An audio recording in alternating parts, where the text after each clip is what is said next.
What about now? Hopefully you can hear me, and hopefully I don't have duplicating tracks.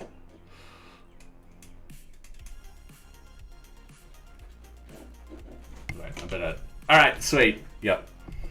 Hopefully that's a yes to hear me, not a yes to duplicating tracks. How are you going, Nocturnal? Hopefully you're going well.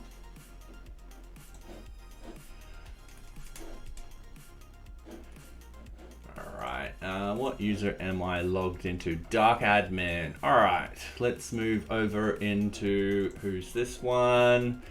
This is light admin. Let's also move over into team leader. Alright, sweet. So tonight we're just doing some testing, making sure everything's working perfectly fine and log any sort of bugs. We are actually in a really good spot with the bugs. We're currently at 11 bugs. We do have the next 5.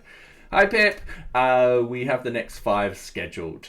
So yeah, we did a release on the weekend, which I wasn't expecting. I needed, so my partner was driving me from my place to one of his friend's places, and hey socks, and I ended up just fixing 5 bugs. I was like, well, there's a release.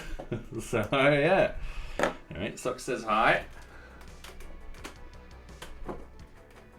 Hey Pip, hope you're going well. Give that, yeah, all right, we'll give her treats. Haven't had to be, oh, fair enough. Well, I also did a calculation on the weekend. All right, in your bed. I looked up how many days since July the 10th. In your bed, which is when we actually officially deployed the 030 branch, and I divided it by the number of releases, and essentially I'm doing a release in something like 5 point something days. Modded myself lol on the phone, and I'll be oh, fair enough, neat. And Socks is like, I'm on TV.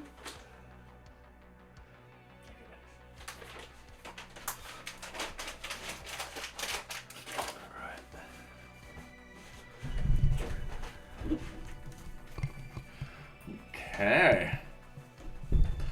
So yeah, we're in a really good position with the amount of bugs and so forth like that. We don't have anything higher than normal at the moment. We've got 1, 2, 3, 4, 5, 6, 7 normal, which I'm hoping to knock out in 2 releases. So yeah, today I just want to make sure everything's working perfectly fine and so forth like that. All right, Socks has done her thing where she's like, oh, I didn't full screen it. Ah, I'm sorry. I'll tell you what. I'll put more treats on. Socks. Come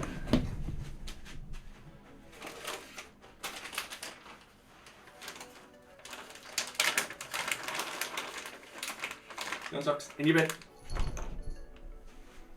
In your bed.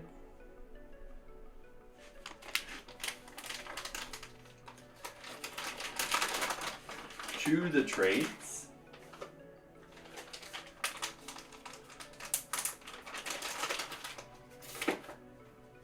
Is there more under here?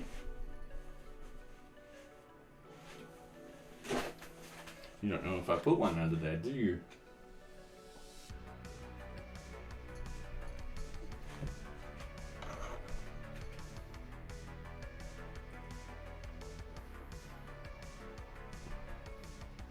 All right.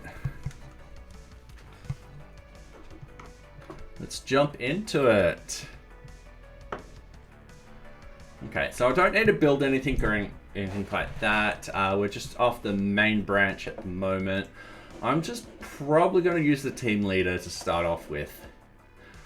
We already have this as a bug. The dashboard notifications, that's working perfectly fine. These are working perfectly fine, which is good news.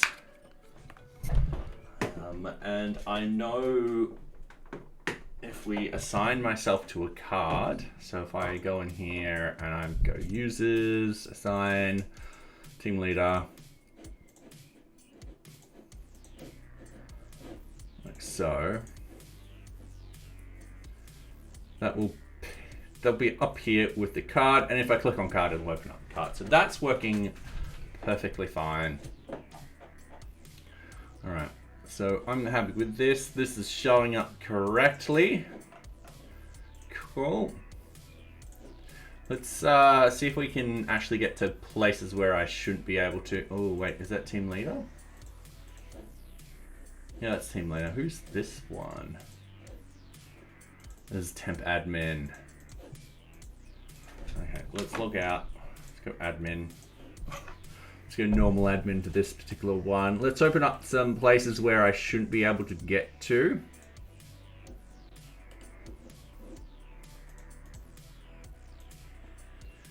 Oops. All right, new notification.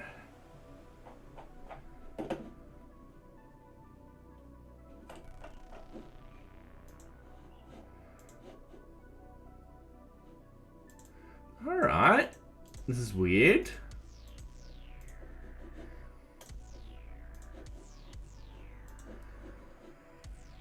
So what we're trying to do is go into a notification and it's not finding the correct thing. This should actually lead us to a, I do believe, what type of error? I think a 40 something. Oh, this user should not be able to get in here. Okay.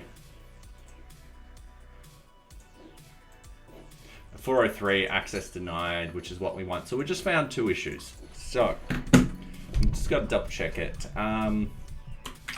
Normal user gets 500 error instead of 403 when going to notifications. What do we need? Prerequisites. 1. There to a simple notification has already been set up with an ID of 1. User has no permissions to notifications. All right, cool. Method 1, log into NearBeach with normal user. Go to the URL. All right, cool. Notice this is on local environment. Expected results. 403 permission issue to be flagged. Actual results. And we'll just paste in what we actually get. Patient found.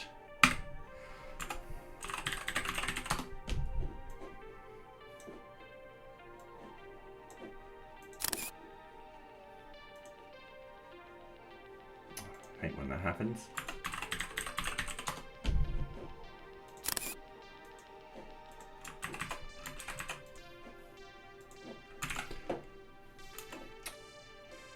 Especially hate when that happens. Page not found. Issue looks like it tries to log into the user's account. All right. Cool.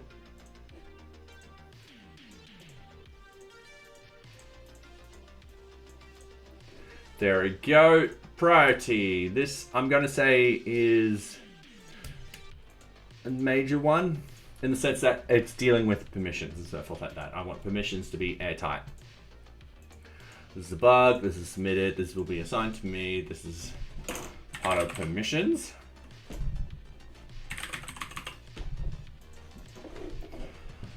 All right, and create it. Cool. So this other group information one. Yeah, this user shouldn't have access to this whatsoever. So if I actually go into administration groups, all right, cool. Administration, yep. Temp admin, yep. Back to group list. If we actually go to the users itself, type in team leader. We can go down. We've got full permission as a permission set. But if we click on full permission, we don't have create groups. We don't have create permission sets or anything like that. This user should not be able to find this. So if we actually open this up in, yeah, they should not be able to do this whatsoever. So there's a couple of bugs there.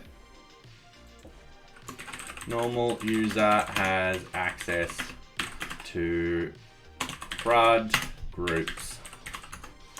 Method 1, log into NearBeach with normal user. We use team leader.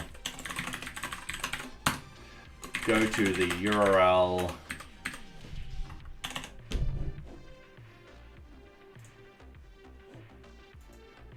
Yeah.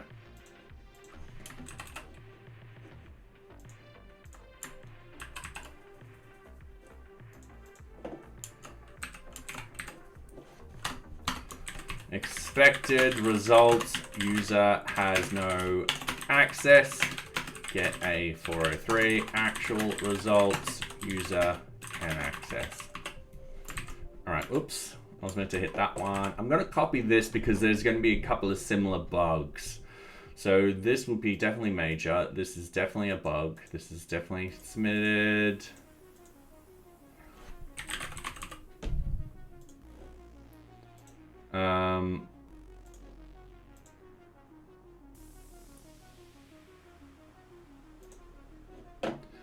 Oh, that's neat. That is really neat. Okay, so we'll close that. We're happy with new group. We want group information.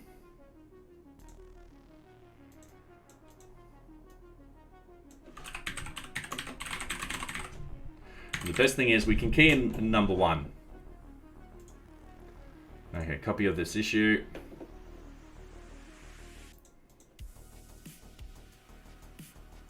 And then what we want is, I think, new group.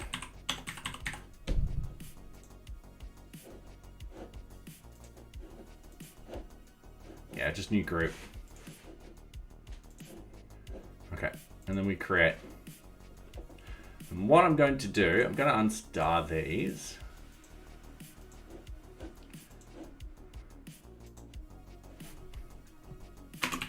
I'm going to flag them in brackets like this, so I know the difference.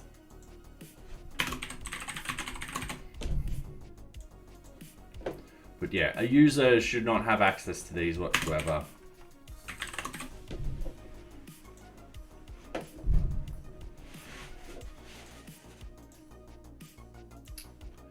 Okay, so I'm just gonna tell you what.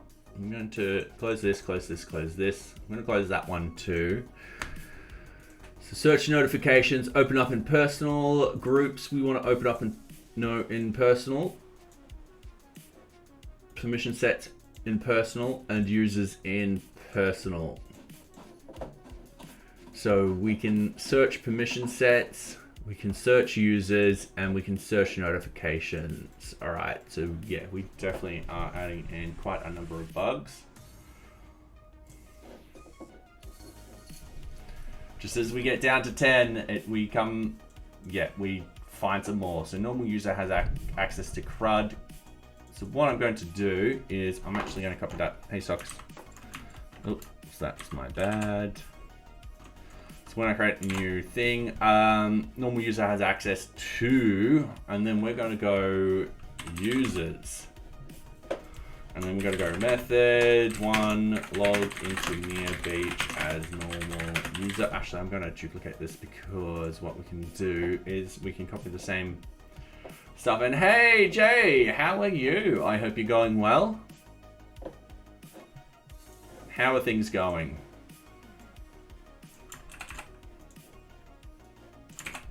I realize I haven't done this.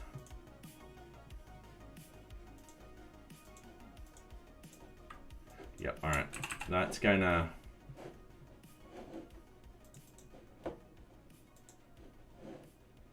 Could not save draft. Entity 2 not found. All right, that's fine.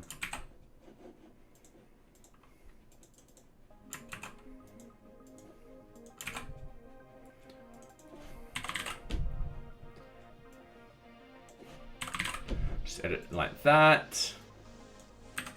Oops. That should be fine. I do want to do that.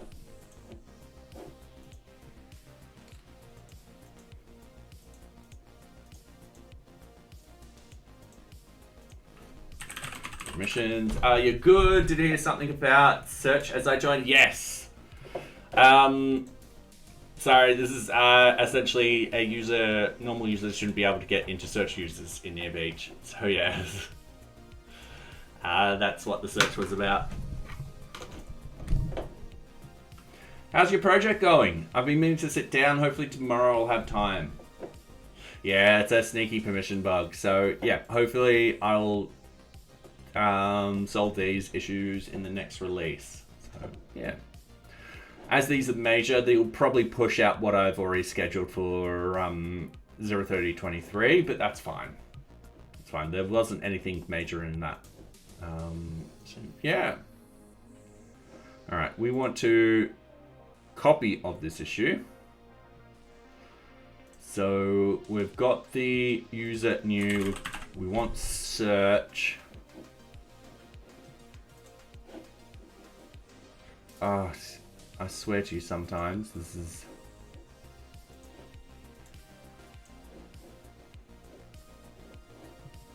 Okay.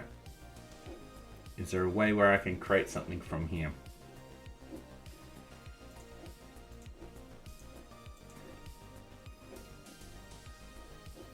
Nope.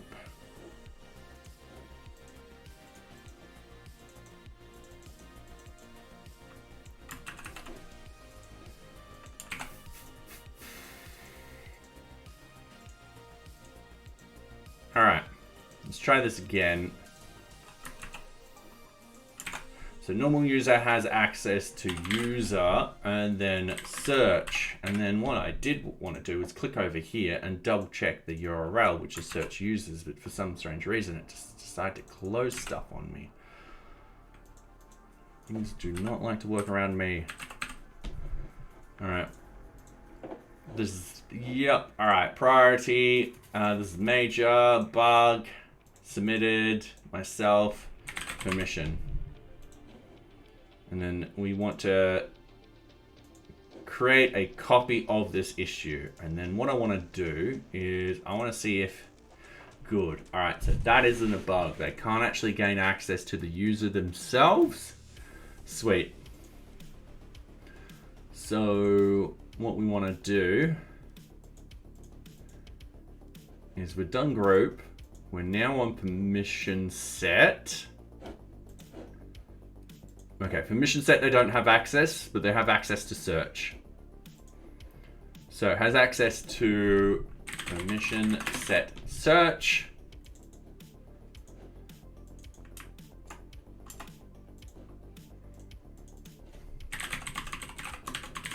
So permission set, user doesn't have a 403. All right, sweet. And a copy of this. So we're just double checking that. Yep, all right, sweet. It's only the permission. Notifications, however. All right. And just double checking that we haven't done notifications.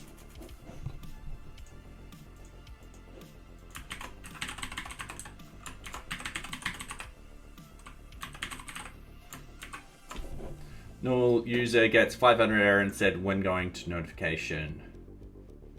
All right, cool.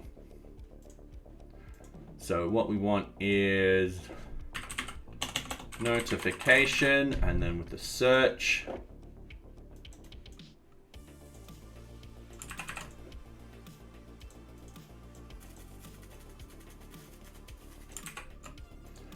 All right, cool. Copy of this issue, and then what we want, notification and new. Yeah.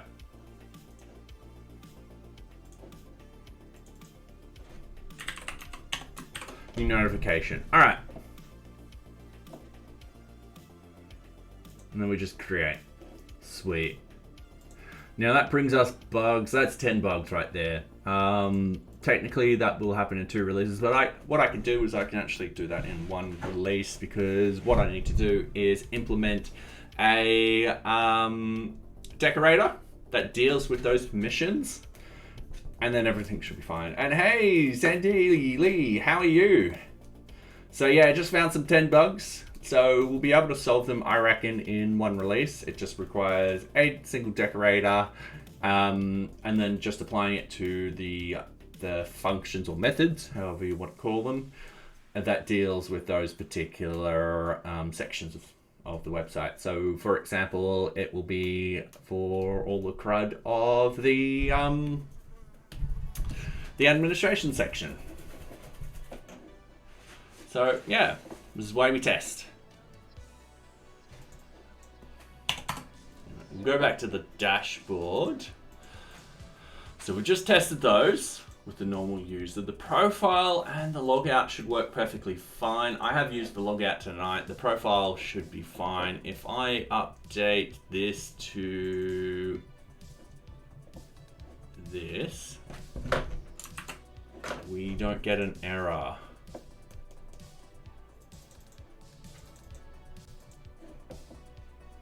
Okay.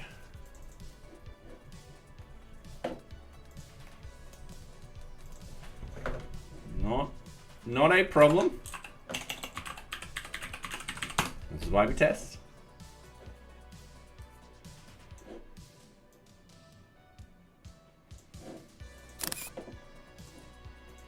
Okay, so I'm going to create a new issue.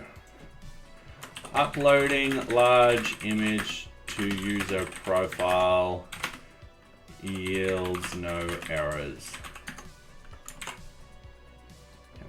Paste this in. Sweet, we're happy. All right, cool. Method 1, log into NearBeach. 2, navigate the menu. That menu is my user, my profile. Update the user profile with an image that is too large. Expected result. An error modal / toast will appear notifying the user that there is an issue.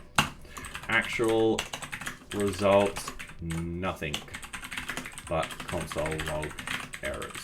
All right, so that one's going to be pretty easy to fix. So for those that don't know, we have recently implemented toasts into NearBeach, so we're moving all of this error modals and so forth like that into the toasts. You'll be able to see them at the bottom. So for example, if we go to a project, we don't actually have a project. Let's quickly make one.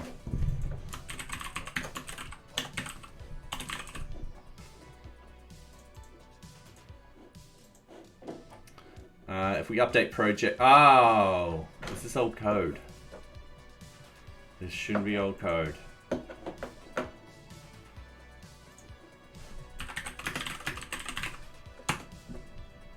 And hello, Iris NX, how are you? Give me about 2 minutes and I will start with the curls. Alright, that should be done. Hit reload. Did I do it on here? Oh, I must not have done it on project. Alright, I've done it somewhere where I've implemented that change. So, yeah. Anyway, let's get with the curls. I do actually have the things over here, so give me 10 seconds. All right, no, that's good level. All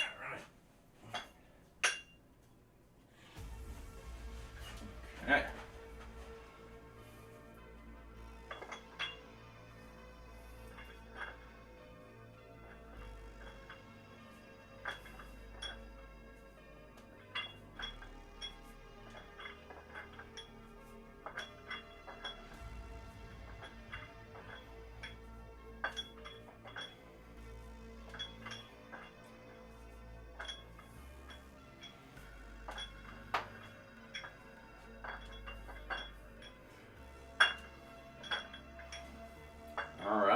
be 15 on each side then.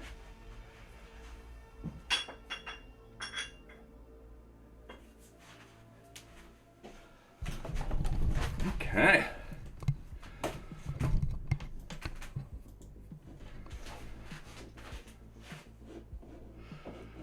All right, we are doing that. Let's just hit reload. Yeah, all right. Try to remember where I implemented this. I implemented it in one spot specifically. Oh, was it the RFCs? I don't think it was the RFCs.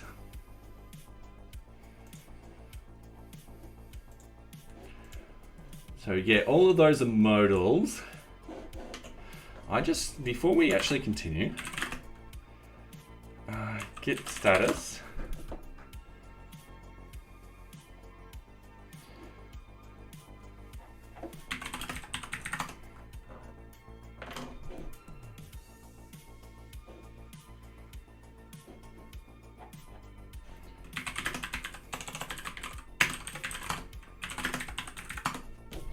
Alright. Head is EC. Alright. No, it didn't pull before. Alright.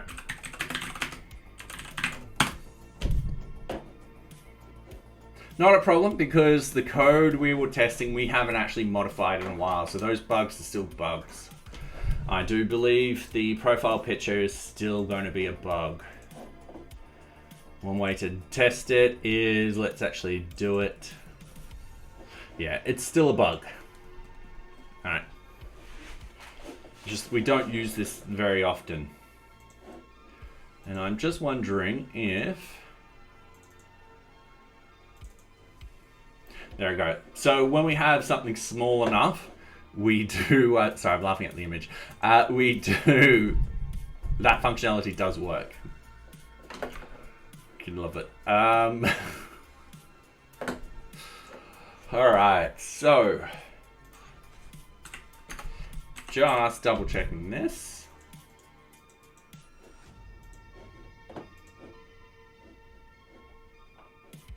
And then when we change the light theme, we do have a bug here.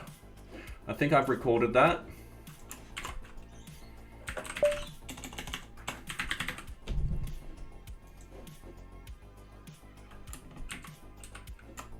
Changing theme does not update the... Yeah, all right, cool. I had that recorded there. So if I switch that to dark mode, it'll go back to normal. Oops, socks, be careful, that's a cord. Okay. Yep. Trying to navigate around socks at the moment. Okay, password reset functionality.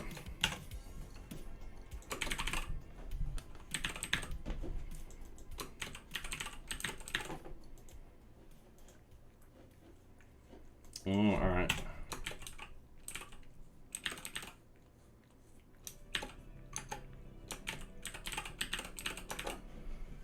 All right. I do have some UI UX issues there.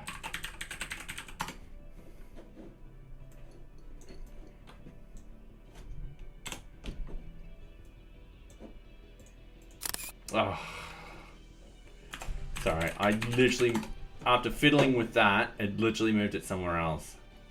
Alright, cool. And I'm going to press that. And then I'm going to click this. And then I'm going to copy this. I wish it just get sent to clipboard straight away. Oh, I have not actually sent that. So let's create new issue.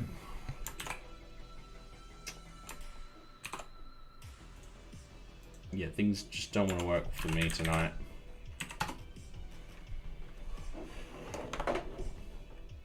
Copy this. I thought so. Okay. UI, UX,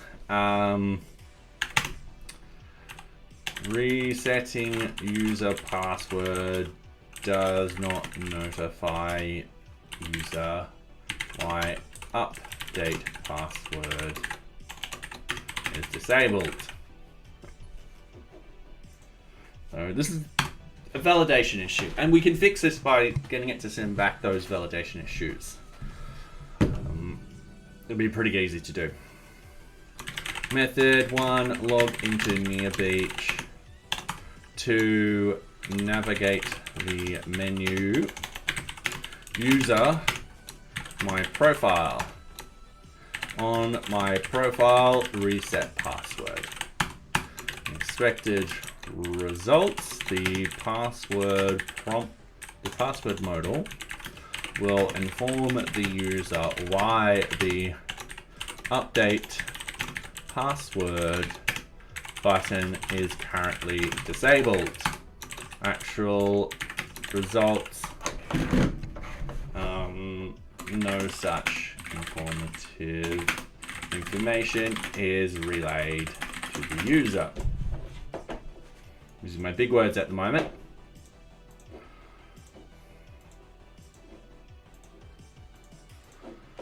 Okay, so this will be priority, normal, be a bug, submitted, it's assigned to me, it's part of the login password reset. All right, cool.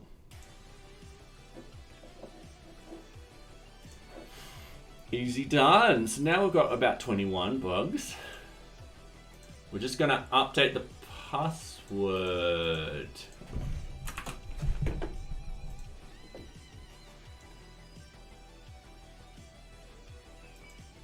Oh. Let's reload, reset the password. So I'm just gonna use test1414 and hit update password. We get a 403. Forbidden. All right. And we get back a, yeah, all right. This is weird. It's definitely a bug. 403 when normal users reset passwords. Okay, method log into NearBeach to navigate to the so there's two bugs here. Navigate to the, but we'll fix the other bug with the other ticket. So navigate the menu, user, my profile, reset your password. Expected results, user can reset password. Actual results, user gets 403 in network tab. Okay, so this will be a bit more of a critical issue because people will definitely need to change the passwords.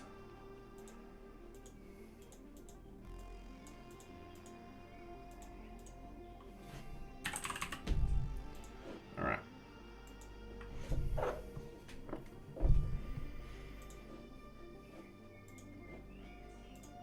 That's a bit of a disappointment. I don't know why that's doing that.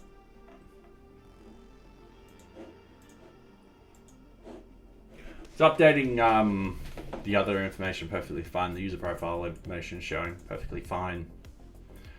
If I log out and go team leader, it's still using the old password. So yeah, it hasn't even updated that. Let's go QA team with the search. So QA team, QA team, QA team. Yep, we're happy with that. Include closed objects. That just updates everything in the back end. You know, it's pretty simple.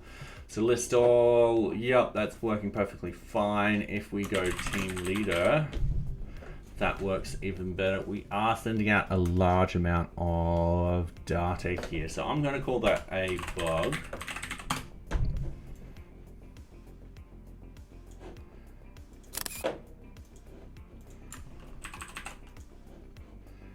So going into here, what we want to do, searching for objects sends a lot of requests. All right, cool.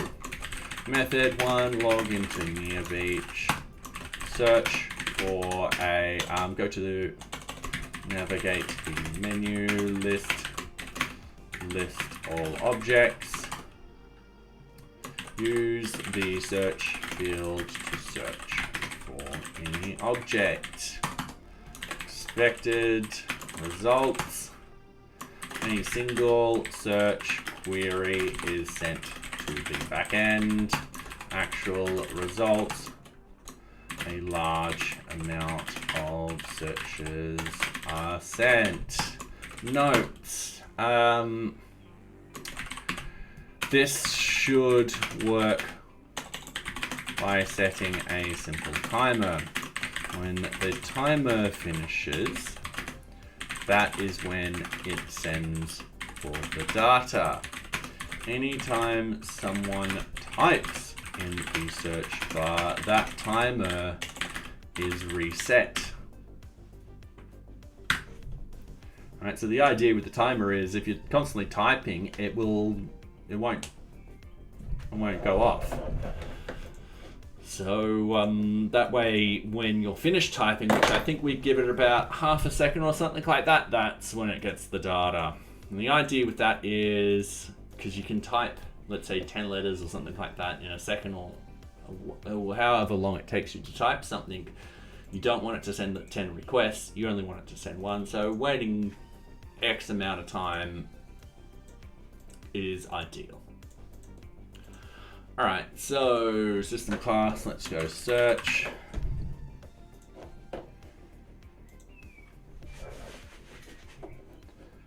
Okay. So yeah, we're being very ruthless with our log finding today. I mean, that might have just been like one time we'll be like, we'll fix it another time, but no, we're finding it, we're fixing it, and we're being as ruthless as possible today. So I've already got this in place.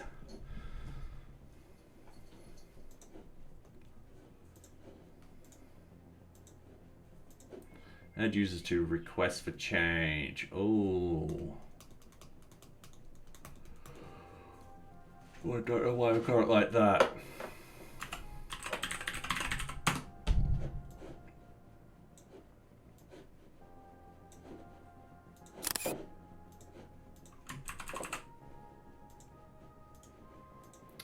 Okay.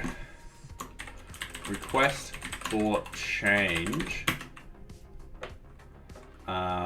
Buttons not named correctly. Okay, so what we want to do, method 1, log into NearBeach. 2, on the dashboard, navigate to an open RFC. Scroll to the groups and users section. Expected results. The buttons to be either add group to request for change, add user to request for change. Actual results. Buttons are add group to request. Sorry, that's meant to be change, add user to request for change.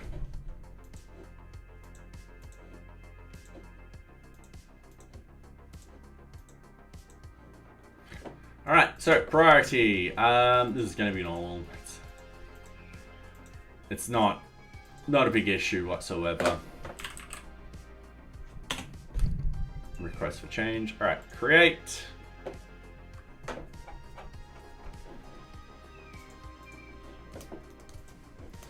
All right, so that's done. So we should be able to delete one of those. Yeah. All right, and what was the default? Default's run sheet. Yeah, cool. So the groups and users, we can really then add in, ooh. All right, what is the screenshot shortcut on here?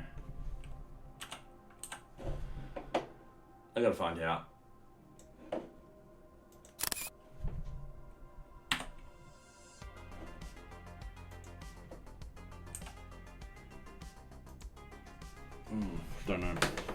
All right.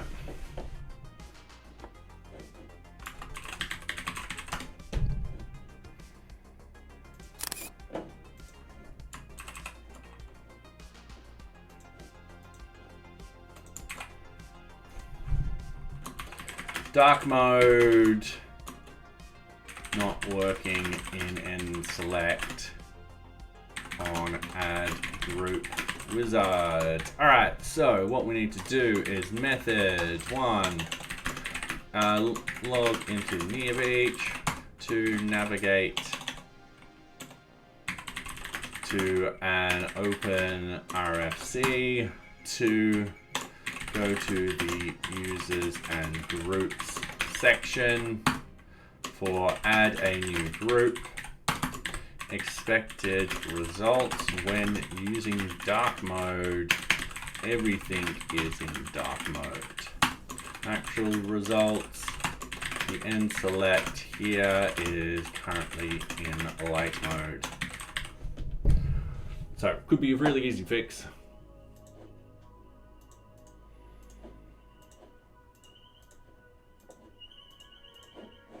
Alright, so priority, this is just going to be normal. This is just a bug.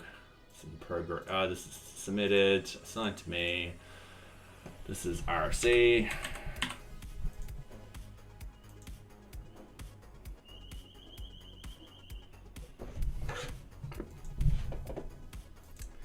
So in theory, we should be able to add a new group, which will give us everyone else.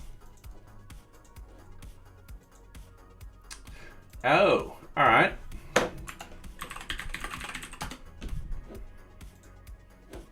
When that happens.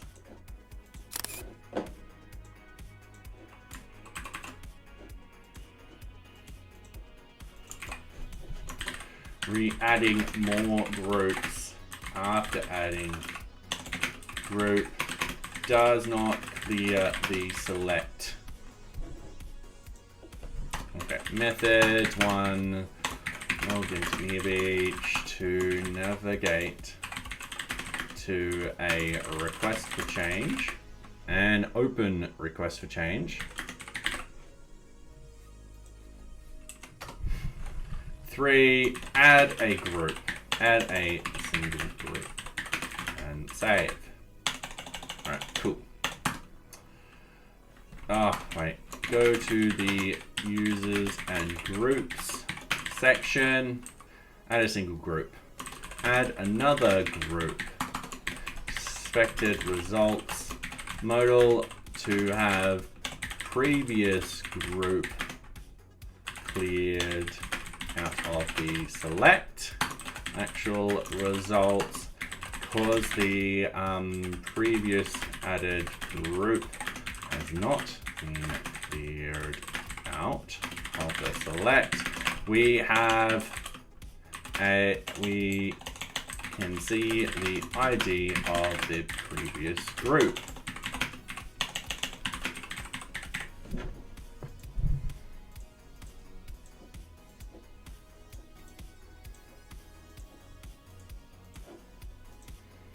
All right, this is just normal type, bug, state, submitted, assigned to me, request for change, no request,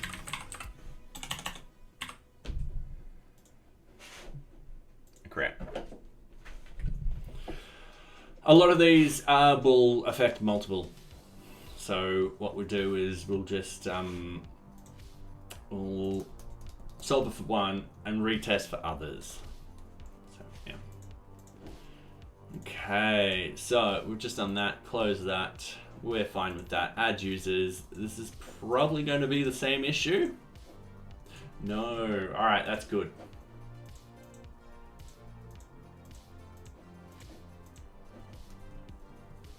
Okay, sweet.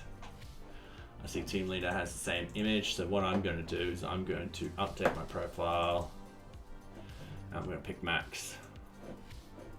Now, if I refresh, there you go, team leader is Max. All right, so what I want to do is I want to remove the QA team. I'm going to hit refresh.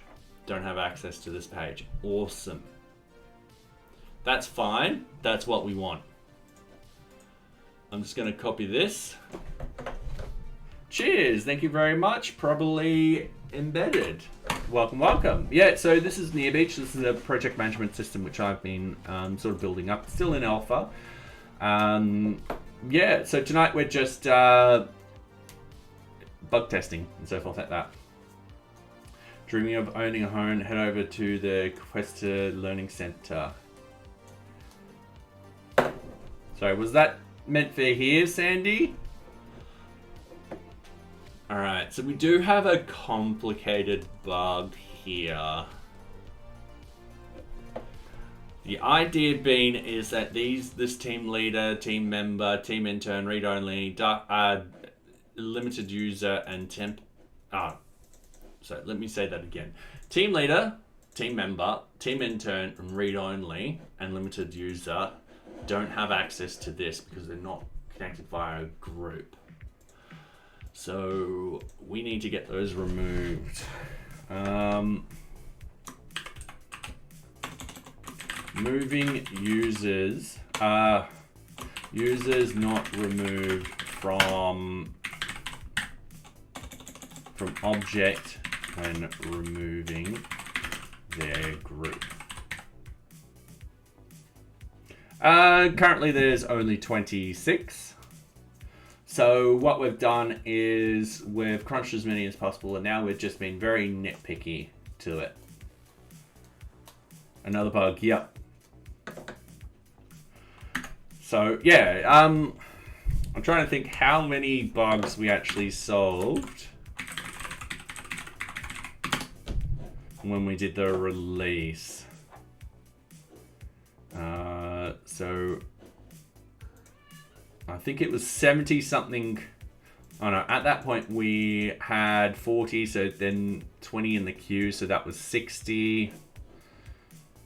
I'm trying to remember how many bugs we solved for the release candidate. So yeah. When you collect 40 bugs, yeah, yeah, pretty much. So method, log into NearBeach, go to an object that has multiple groups assigned to it. Assign users from one specific group. Remove said group. Expected results. The system will see that there are users that no longer have permissions to see this object. The system will remove those users. Actual results. System will keep those users. Users will not have access. And thank you very much for the follow, Optimistic Toxicity. Welcome, welcome. I do hope you're enjoying my content. System will keep those users. Users will not have access, which is ideal. So the permissions are set at the group level. So you might assign a user to an object, but they need to be in a group that is assigned to that object. So this is going to be a bit of a major one.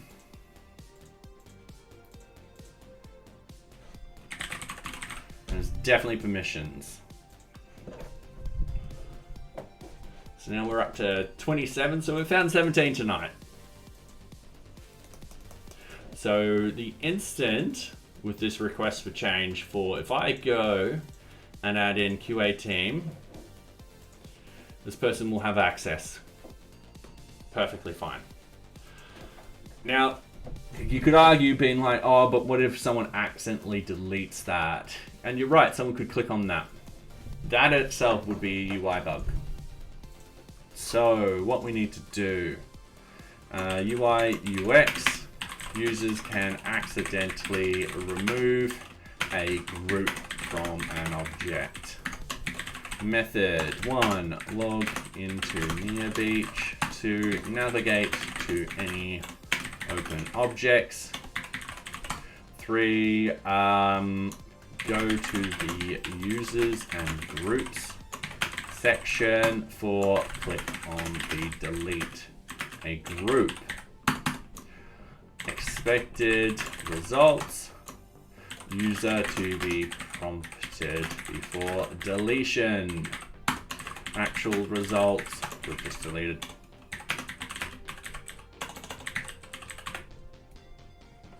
Yeah, it's grown out a little bit. I won't probably get another haircut until next month. So, yeah. Cheers, thank you. I have gotten it out to here before. Alright, another thing I just want to test, and the same is for users. So what I'm going to do, now this is going to be, I'm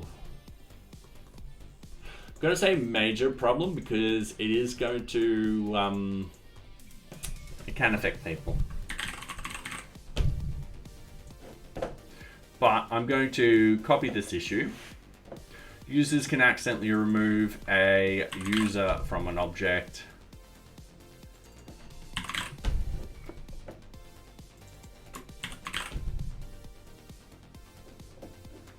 It's the same sort of thing, and hit create. So we want to go to risk. This is read only. Because this is at that moment where we accept or reject. And I wonder if... Yes, that person doesn't have that ability.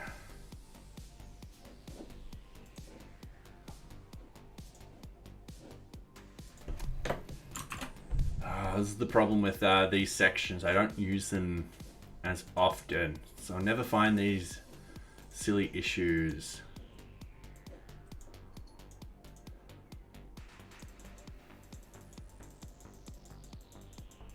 All right.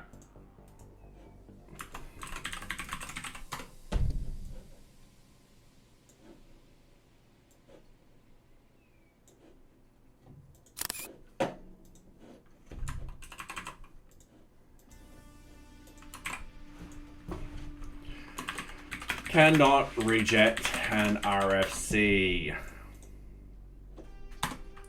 Method 1, log into NearBeach to navigate to an RFC that needs approval. 3, reject. Expected results, RFC rejected. Actual results, network tab notifies of a 500 error.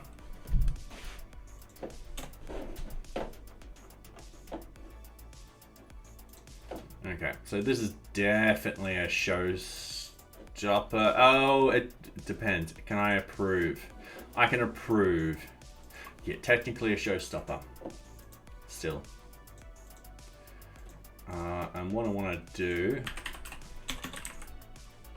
request a change. I actually want to copy this.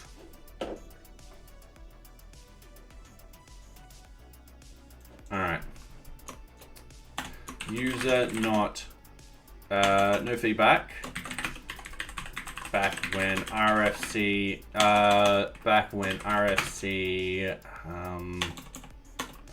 no feedback to user that something went wrong when rejecting RFC. All right, so what we want to do is link an issue. Oh, I hate when this happens. Link an issue, add link, All right, cool. Login to NearBeach is rejected. User is notified of the issue. There, however, is no dialog appearing, no toast appearing, notifying user of the issues. Okay, cool. And that one will also be showstopper because people will be like clicking that button, being like, why? Okay, 31 issues. Jesus. I found like 20 tonight. Okay. So this is read only.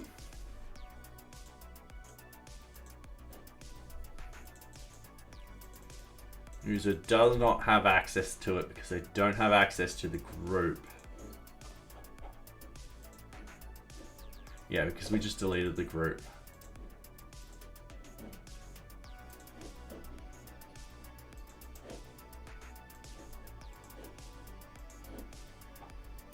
Okay.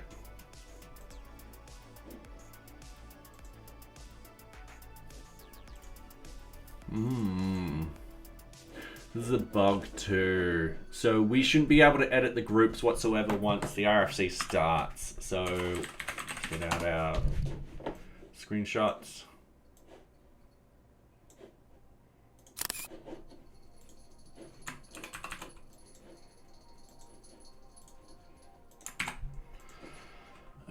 Users can add/remove groups and users to an RFC that has started.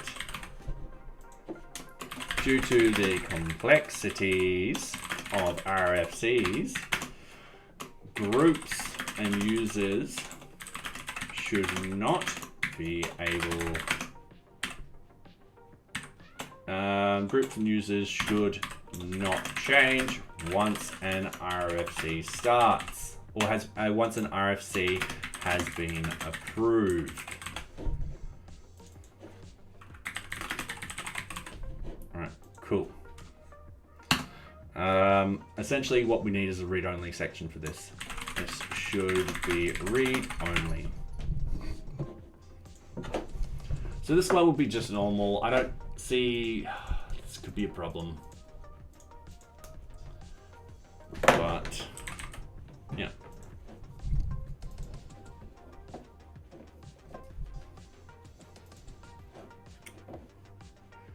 All right. So let's just hit start.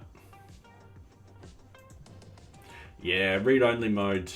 Yeah, you can delete stuff in read-only mode. Oof.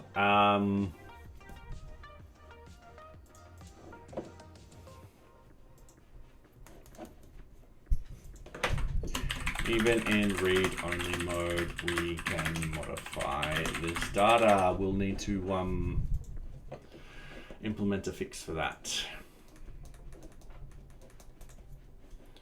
Okay, risk. Yeah, big oof. I don't use this section enough, and I should actually be starting to use this this RFC a lot more. Especially when deploying changes and so forth like that. So, yeah. All right, so risk, implementation, blackout, and run sheet. They're not using dark mode. So what we want to do is, oh no, change the thing. No, that's RFC, not all widgets. All right, so that will be covered by that one. Don't you dare try and raid someone, Socks. Probably worth just getting them in. Yeah.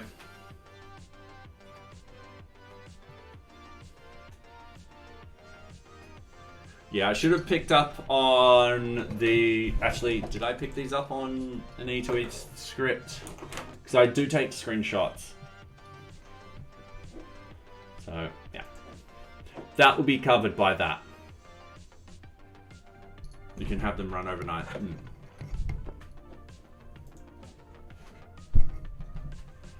All right, socks. Stay still, please. Okay, if we start tasks, set tasks ready for, yep, all right. Cool, and then we can close the RFC. And we're happy with most of that. I'll have to really shake this out later. Yeah, I just want to move on to other objects at the moment.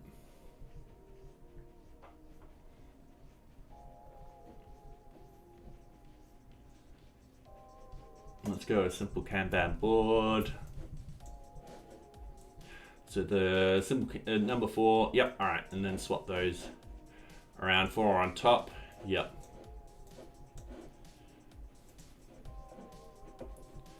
Yep, cool.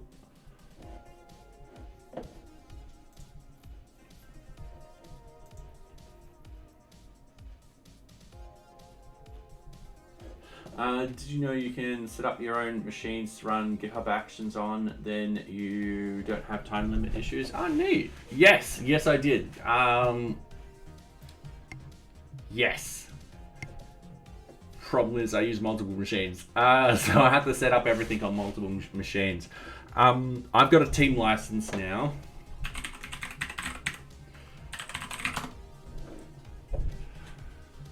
So I've got a team license. I have, where's their apparel features? The team, I've got 3,000 minutes per month, and I think that should cover me easily.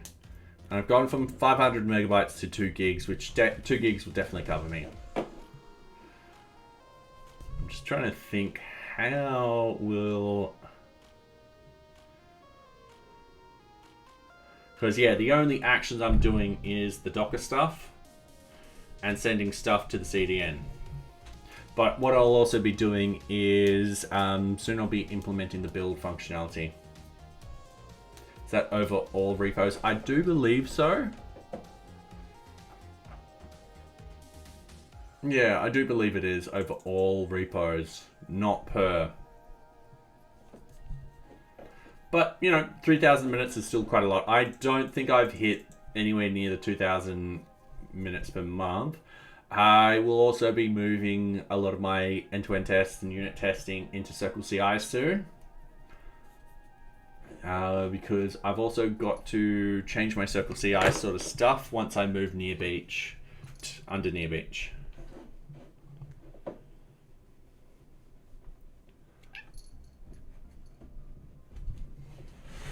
You okay there, Socks? You're like, no.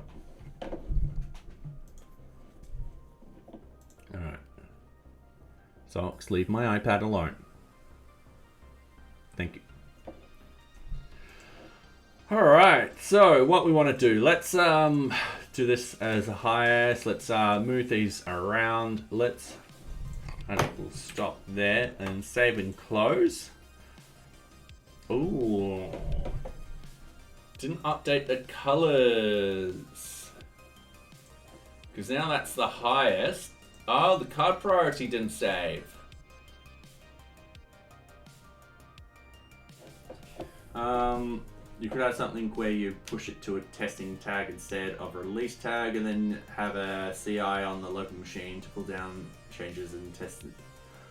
If you end up with long-running tests, that is, yeah, that would be an idea if I am running out of minutes. I am using Circle CI for testing. I am just trying to remember the price. Because it's open source, I get 6,000 build minutes, which is a lot. Yeah, I think I just fall under this.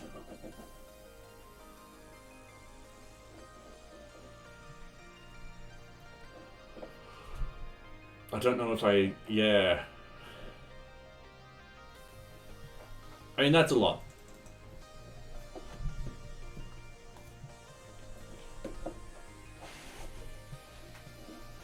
And what I can actually do, give me 2 seconds. I will just go to the secret screen. Log in with GitHub. No, that's not GitHub. Log in with GitHub.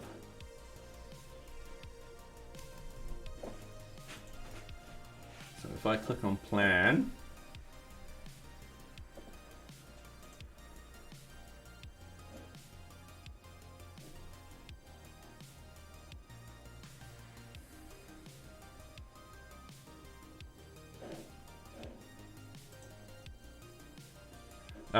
yeah, so I'm not using it all up at the moment. If I go to last month, I used that many credits, 139 minutes. Yeah, I wasn't using that much. Oh no, all good. All good. So yeah, I'll probably keep Circle CI for testing and stuff like that. It also gives me the ability, they've been rather good.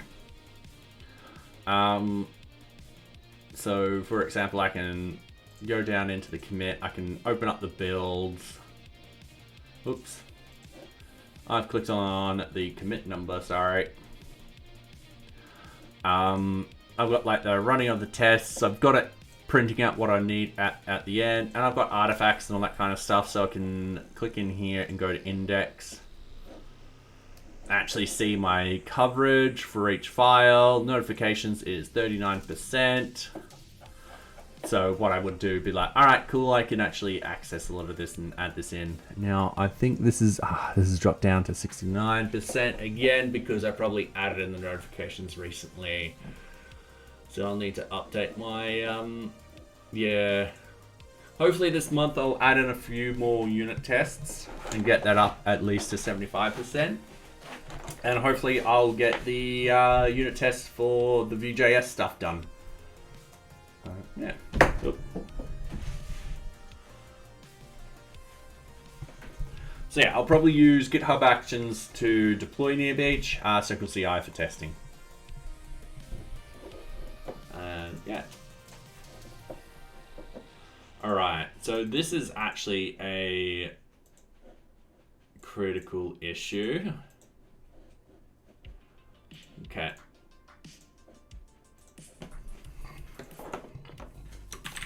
Cannot change the priority of a Kanban card. Method 1 logs into NearBeach to go to an open Kanban board. Out there. 3, double click on a card for change the priority of the card and save. Expected results. Card priority has been updated. Actual results. Card priority has not been updated.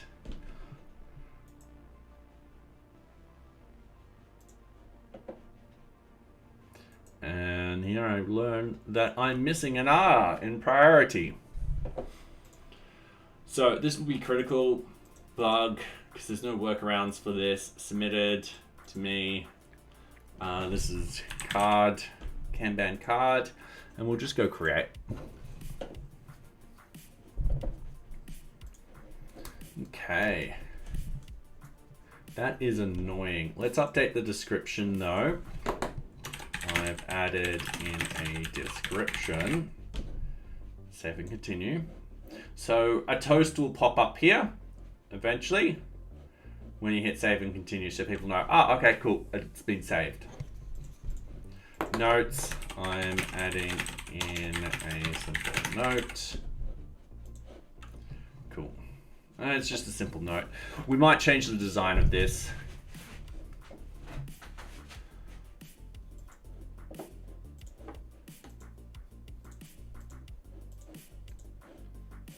Cool. We know about this bug. This bug's going to take me a while to solve.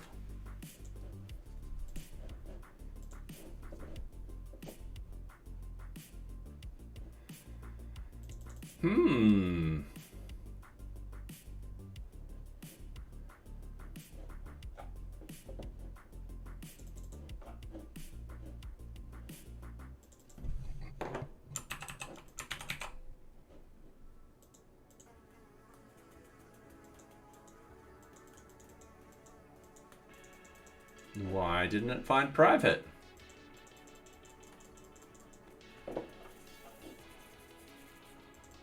Got a 404. All right. I'm going to test this with a admin user. Admin user, it worked. Okay, so for a normal user, all right, this is definitely a critical bug. Normal users can't access Kanban card uploads. So method 1, log into NearBeach, navigate to a Kanban board. 3, click on a card that has a document uploaded to it. 4, go to the downloads section. 5, click on the uploaded document. Expected results as user has access to the Kanban board. They should have access to the document. Actual results, user gets a 404 page. So this is another critical one.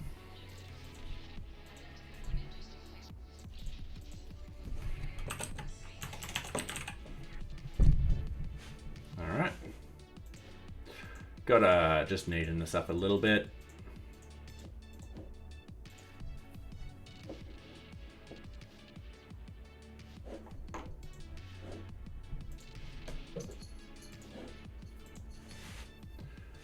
Okay.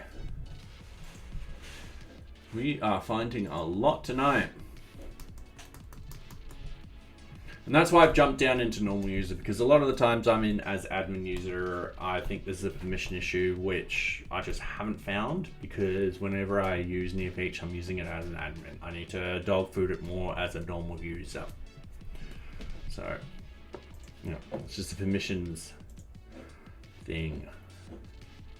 So, for example, I should be able to get rid of the admin user from here and re-add in users. Yep.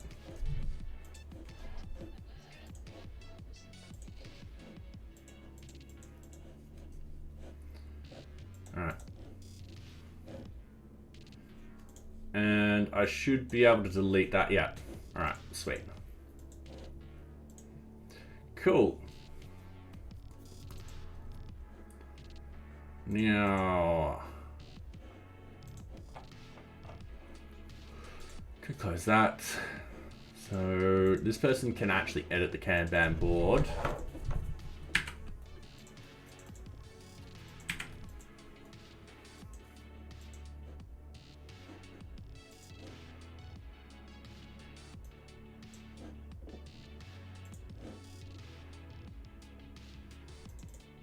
That was weird.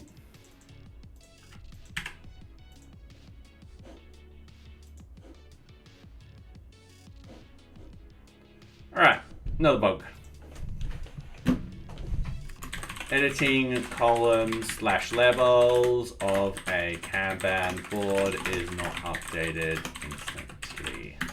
Okay, method 1, log into NearBeach with a user who can edit Kanban boards.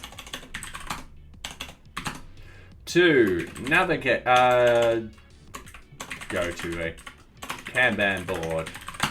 2, edit the Kanban board. 3, double click on any level/column and edit the label. Expected results. When saving, these labels are updated. Actual results labels are not updated right away. Users have to refresh the page to see the changes.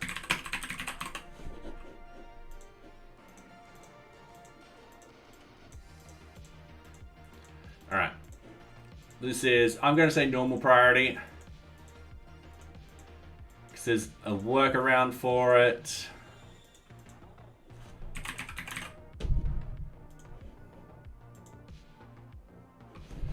All right.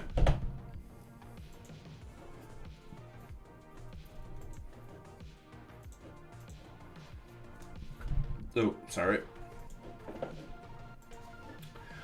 Otherwise, they can add in something new. Double completed.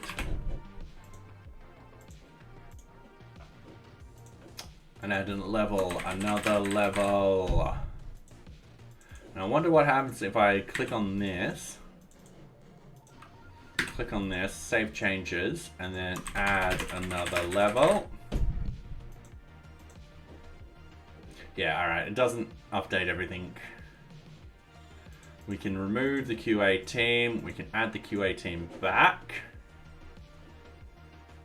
We can add in users. Not that that really does much per se. Yeah, I don't think. Oop, I don't even think it shows up on the front end. There's just open Kanban boards which are assigned to at the group level. There's no user assignment whatsoever. Closed Kanban board, yes. So that actually closes it. And you have to go in here and you have to click yes, and then you have to go in here and stuff like that. Now a lot of this closed Kanban boards can actually, you can still edit stuff in closed Kanban boards. I think it's this one we just closed.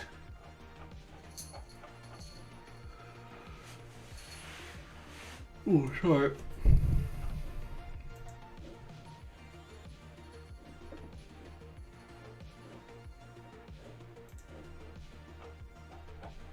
All right, QA small Kanban board, and that Kanban QA team. Yep. It's a lot of this. All right, new issue. Close Kanban board is not read only. Users are able to still edit the cards of a closed Kanban board. This should be locked down.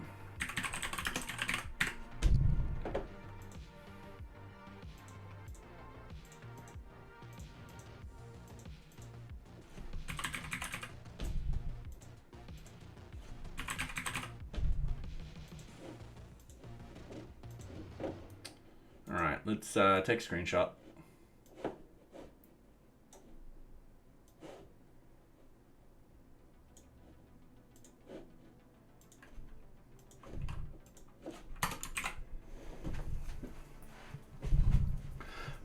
Ah, thank you. Ah, perfect. Came back eventually. Okay. So I'm going to create that. And then what we need to do.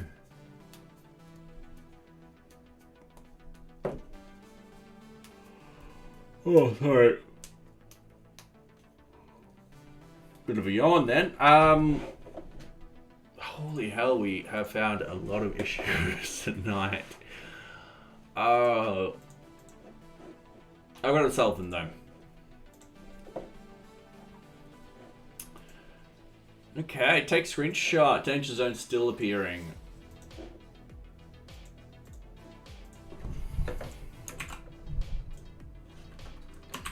Danger zone still appearing on closed Kanban board. So what we need to do is, as the board is already closed, we want to display the opposite.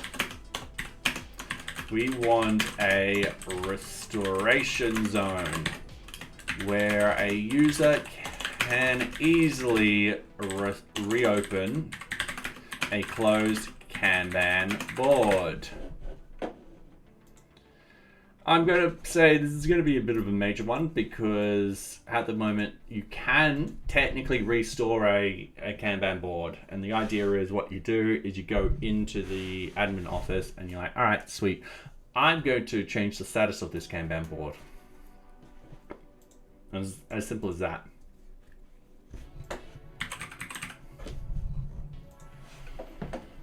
All right, we're going to create that. Cool, so we're happy with this. It doesn't make sense closing Kanban board again. So yeah. And the idea is this should now be closed. So we have another weird bug. Take screenshot. Should have done it like that earlier. If I had known that was going to be so much simpler. So, closed Kanban boards still have the cards appearing on dashboard. Okay, cool. The card for the QA team card is for a board that has recently been closed. Just double checking that too. Yeah, it doesn't have the thing and these don't drag. All right. The user won't be able to remove this card from the dashboard as they can't edit the card.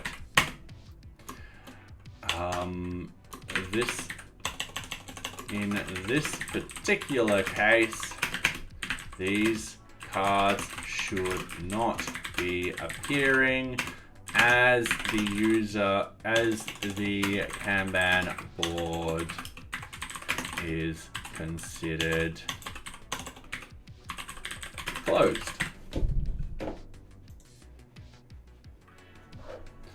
I'm gonna go major. There's no way around this at the moment. Let's go bug, let's go submitted, let's go assign to myself and go card. All right, cool.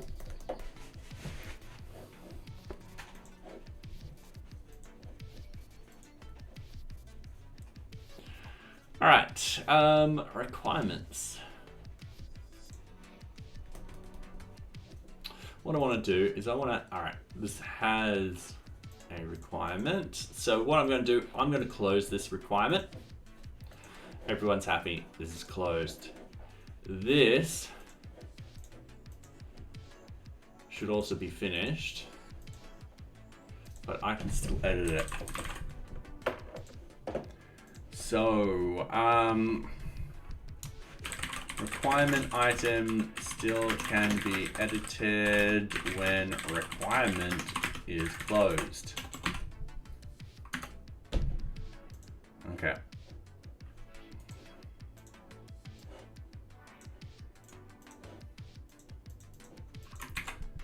And paste that in here. Gonna just state requirement items should be closed when the parent requirement is closed. Requirement items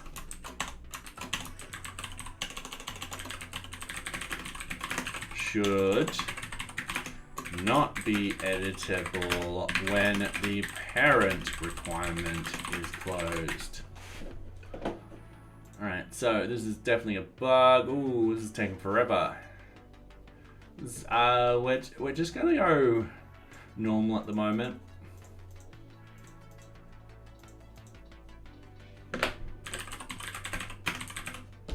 We're just gonna go requirement items. How's my bit rate? My bit rate's fine. All right, sweet.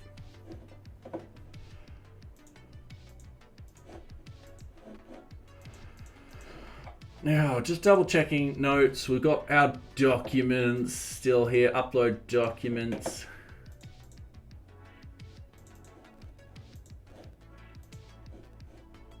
We can still download stuff from this. Great. Links, what we can do. There's no tasks, no projects.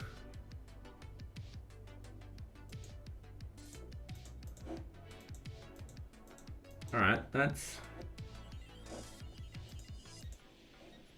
task. Oh, I'm just gonna refresh.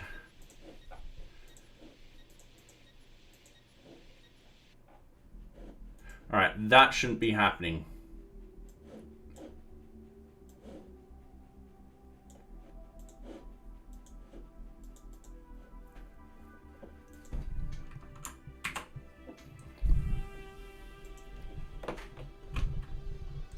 Requirement links search not obtaining.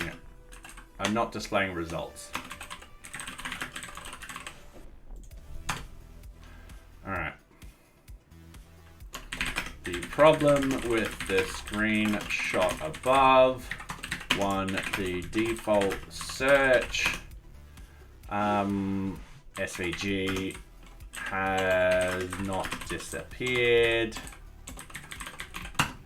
To the search results, when there are values, will not appear.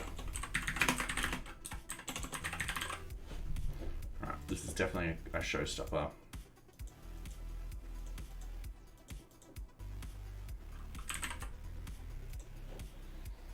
All right, create.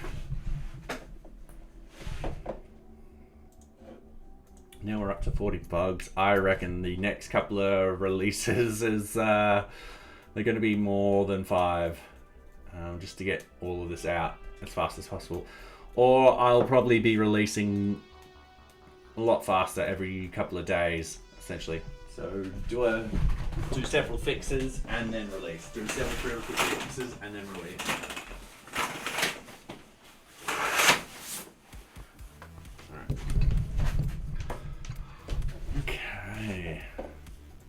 A bit of a disappointment on that. Assigned tags, default tag, add, that's fine. Notes, add note. I've added a simple note here. Submit note. I should look.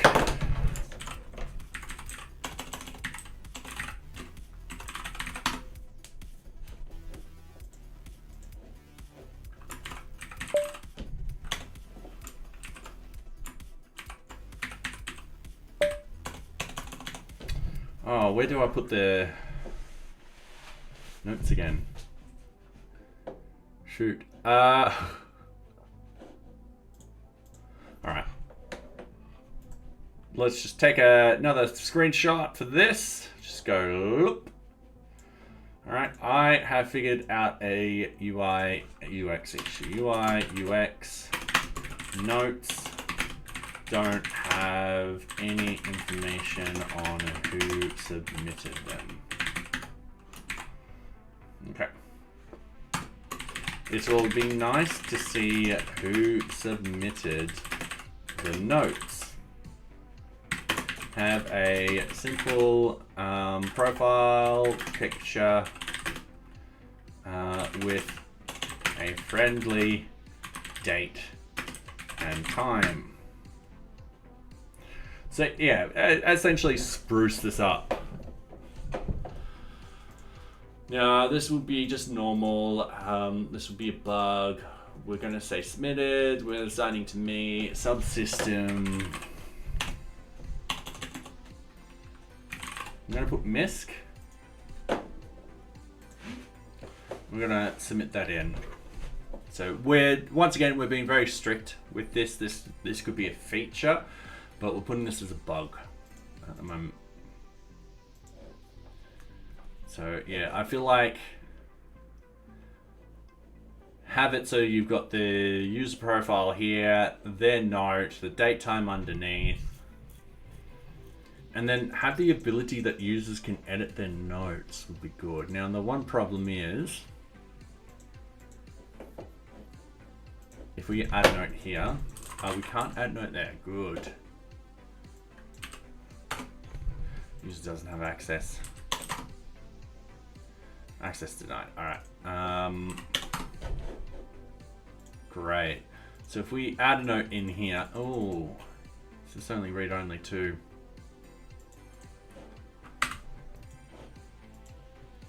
Kanban board.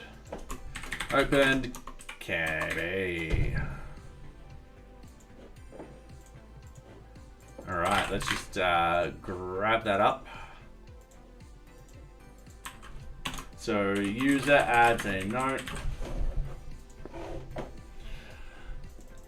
Editing notes, I don't know how this would work at the moment. So yeah, we'll have to think about that. So yeah. All right. That might be a feature.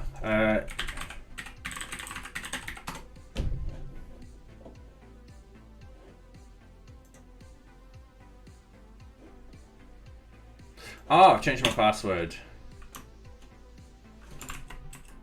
Right, I'm making sure that no one can see me type. All right.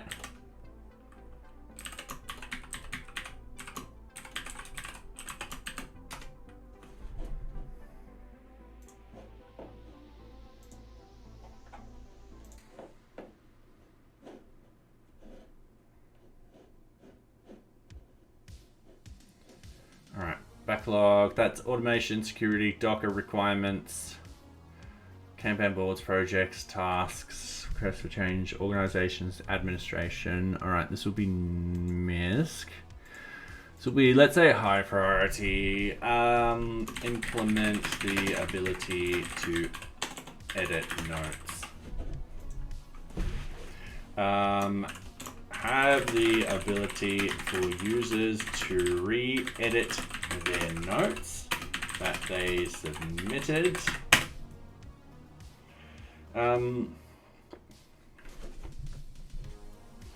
Only they can edit their notes. All right, cool. Shouldn't be too hard to implement a feature like that.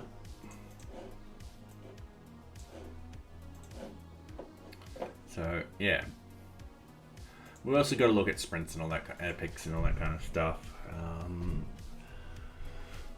Yeah, I've got to go through a lot of this. Okay. Don't know how it'll work in here. It might be that we do it inline, so when someone clicks on edit note, it opens up something like this. In which case, then they can edit the note and then hit save or cancel. If they hit cancel, it just wipes it, so forth like that. So yeah, we'll figure it all out at a later date. All right. And yeah, it will be better if these note system look a lot better. Adding a note though, that looks fine. That looks perfectly fine. Okay. Customers.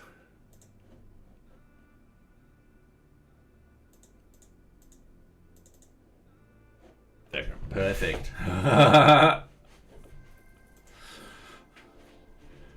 NearBeach Incorporation. Let's actually update that profile picture. Yeah, all right. Let's go back to socks. All right, this looks fine.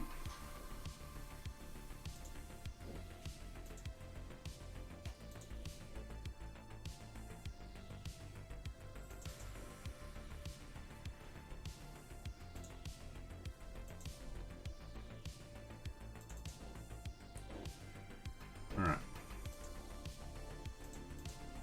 Now, there's not much connected here.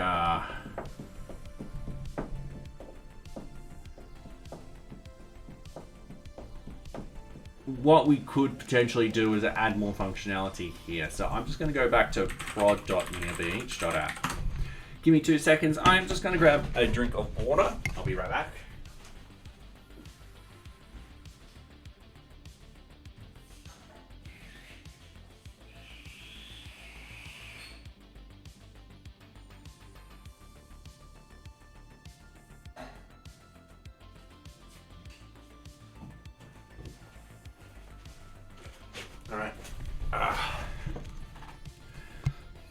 so what we want to do now, this is part of the customers, organizations and customers. So I'm going to add this in.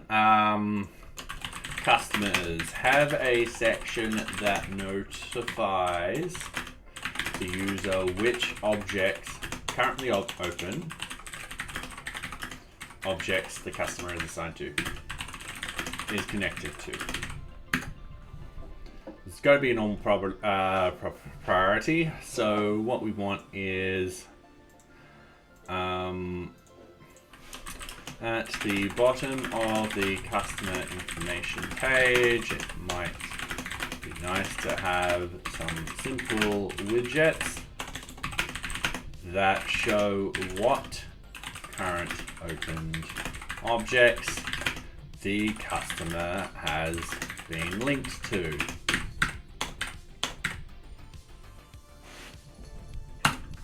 This will be useful for people who want to see what current objects the user or the customer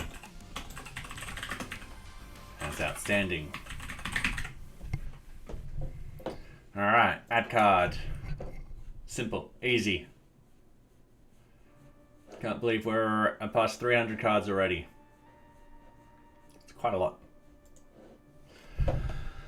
All right, customer information. So we're currently really happy with that. Back to customer search. If we go to an object, let's say, not that one. Ooh.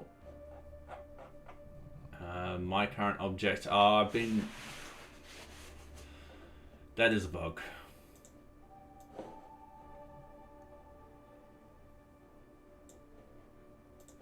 So copy.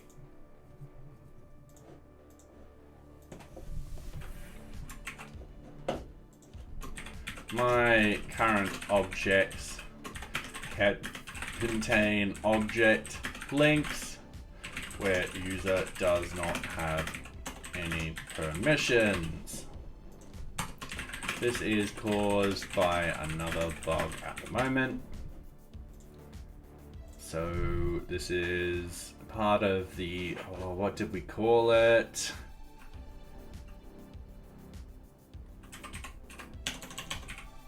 User.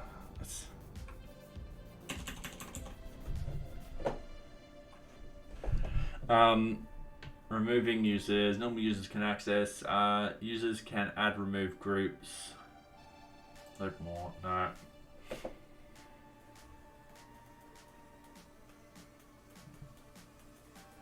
Users not removed from an object when removing to group. All right, cool. We'll add a link. Currently linked. All right, sweet. So then all I got to do is, so what we're going to do is we should have a double check to make sure these users actually have access to that object. Alright, so this is going to be normal because it's going to be fixed by something else.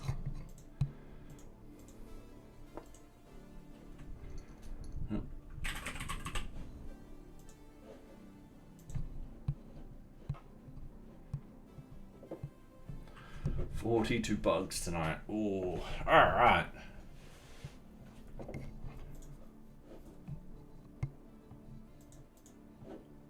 Now, there was something else I was looking up on here.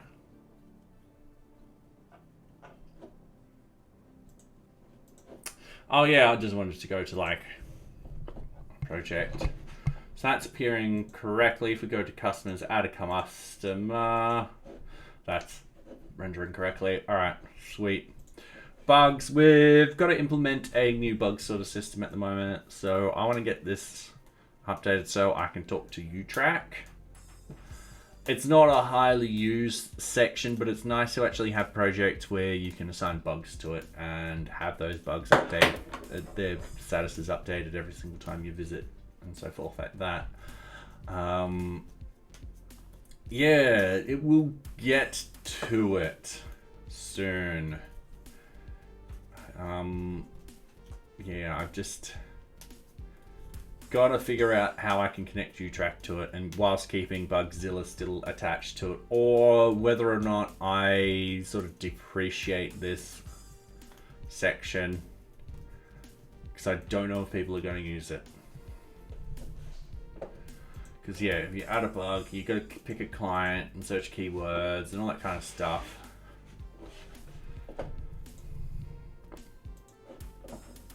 Yeah. Which does remind me.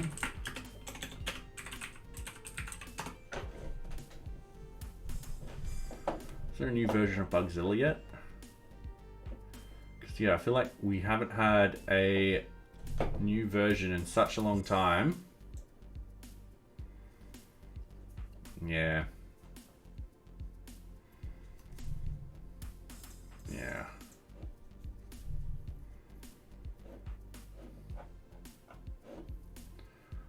All right.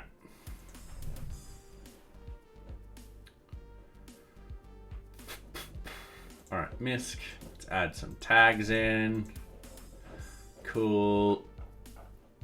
Can I actually access the tags?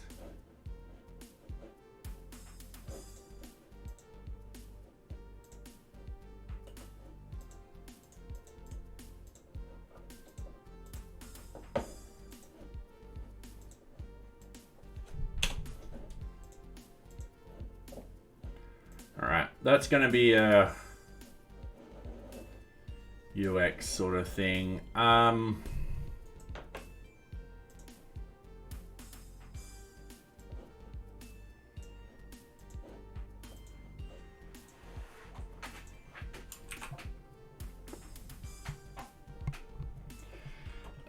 Hard to determine what color a user is picking when creating a tag. So I'm just going to go UI UX. Can you select what color has been picked? It might be best to actually implement a color picker here instead. This is just going to be a normal one. It's a bug. It's submitted. I feel like UI UX potential solution. Revamp this section. Add in a simple color picker for both background and text.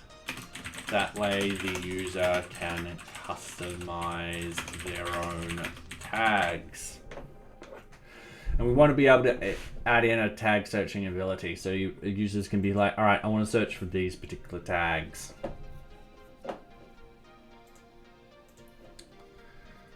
Okay.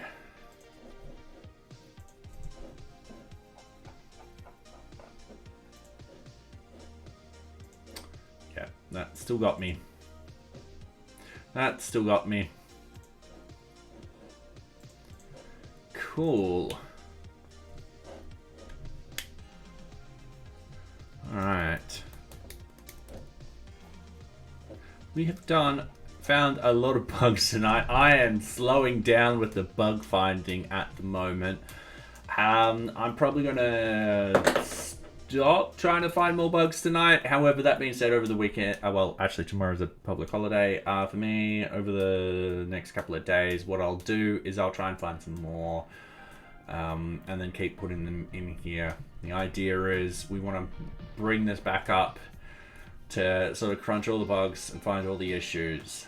So yeah, let's actually sort this out. Now, I think we've got a couple of releases ahead. So what I'm going to do is I'm going to move that to 6. And I'm going to move a lot of these to number 5. Actually, that's critical. Definitely not moving that to 5. That's going to be solved ASAP. So that one's going to go to 5. That one is going to go to 5. These are all normal.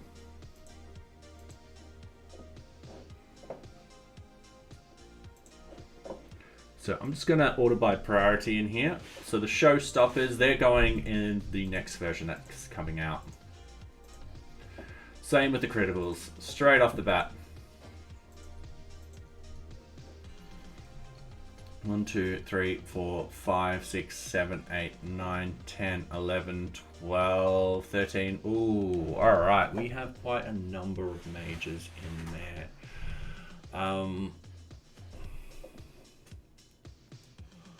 6. All right. I'm going to add 4 of them into our next release. So I'm going to add all of these CRUD ones in because it's going to be quick. Because once I add these in, the decorator, these ones will all be fixed straight away. It's just me adding the decorator to the correct function. Not going to be a problem. Users not removed from object will, yep. UI UX, yep. All right. So then we've got 1, 2. And then these ones.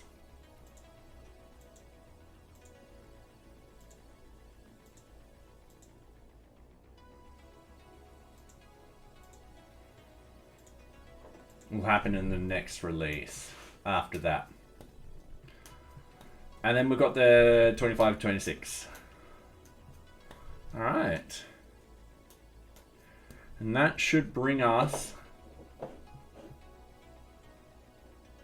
hopefully to 1, 2, 3, 4, 5, 6, 7, 8, 9, 10, 11, 12, 13, 14, 15, 16 issues after fixing all those ones. So yeah, all right. Let's 15. Let's give me 2 seconds. I am just logging in.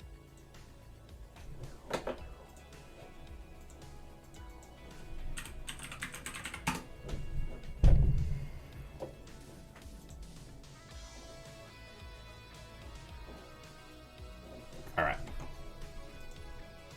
What I've got to do eventually is I've got to create a widget or something like that where I can be like, all right, this is a widget, grab the details from somewhere else, so forth like that. That way I can update this somewhere. All right, so current, our new current number of bugs is 43. Our scheduled is 15. Our code coverage has ducked down to 69. This we're keeping at approximately 10%, and our current latest release was yesterday. So this has been updated. So I'm just gonna save and publish. I'm also going to point out that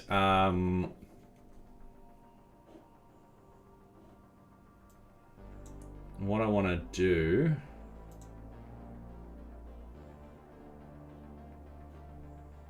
this needs a strikeout in here.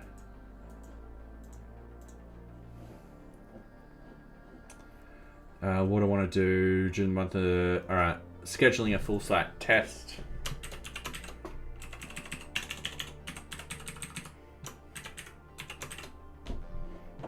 All right, submit. Oh, that won't be striked out. That will be.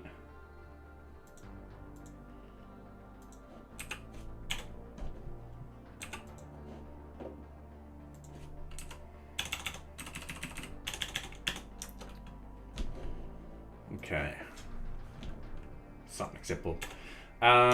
We have done a thorough test, site test after the release of 0.30.22.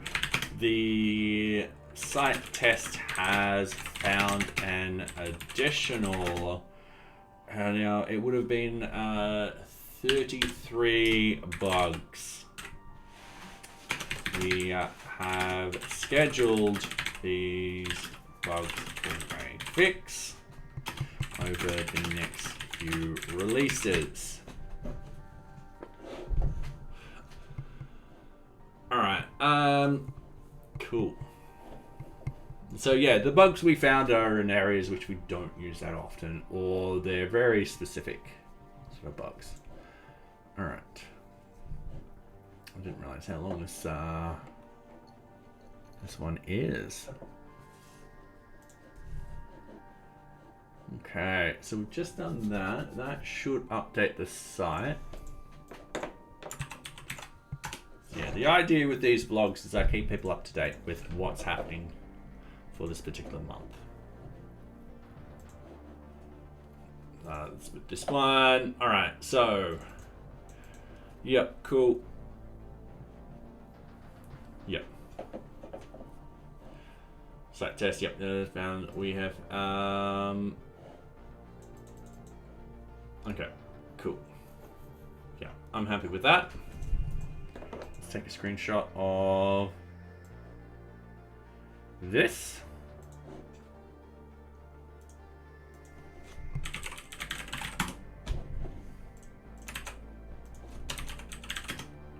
After searching for some bugs, I think I found some bugs.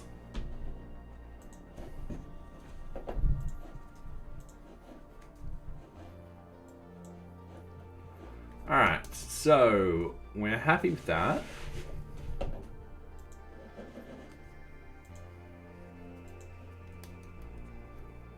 Okay. So we're checking out the whole site. We've just updated that and so forth. I mean, we can start with some of this, but first off, what I want to do, custom fields. Let's actually add in a couple more version numbers in. So I have a feeling we're going to need and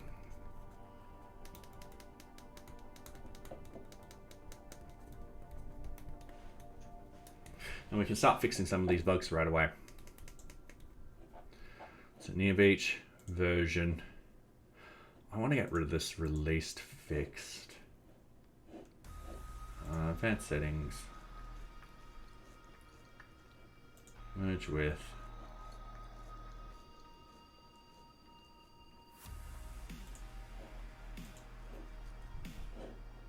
All right.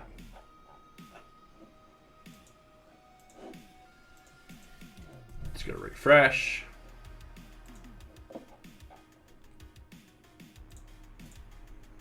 I just want that gone.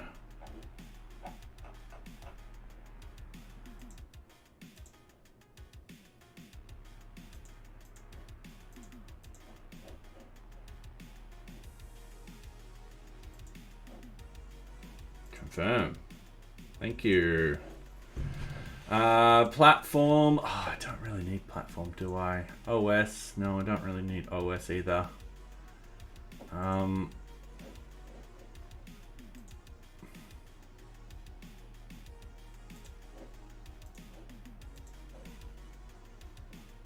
Yeah, all right. Don't need that.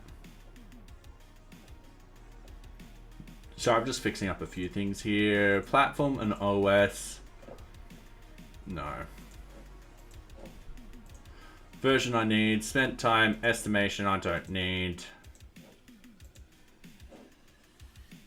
That I definitely need. Signing I definitely need. State I definitely need state. Type. Well, it's mostly going to be... Yeah, that's fine. Priority we need. All right, cool. Anyway, getting back into this. Okay, this. Okay, can't edit that. So we've got 23, 24, 25, 26.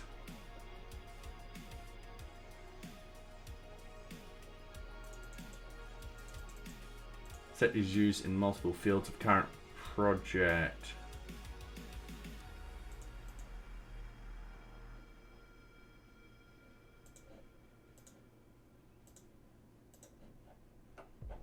Okay. And for all.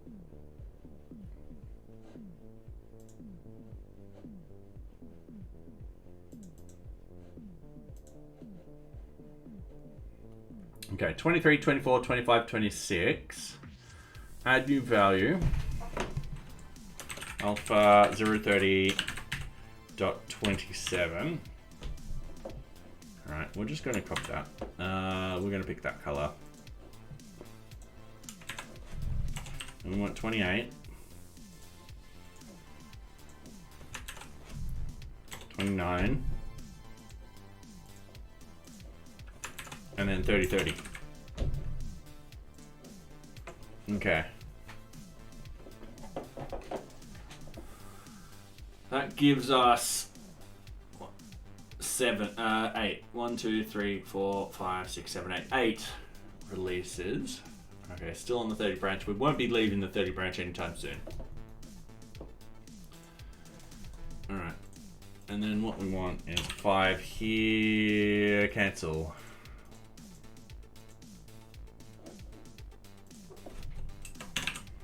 5.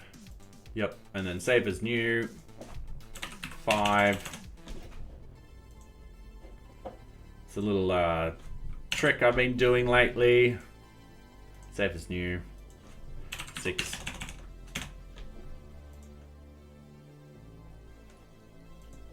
Okay, 7. Save as new.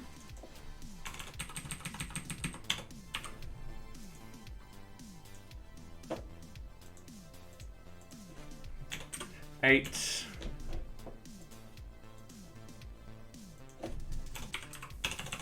This is just all administration stuff, just so that when I'm planning and so forth like that, I can quickly be like, all right, I need this, this, this, this, this, and so forth like that.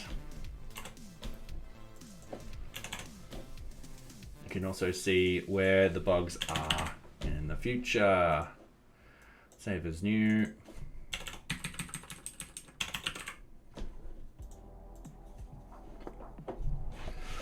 So as you see, we're spreading this all out. We've got 16 and then 6 and then 5. This will be all major ones.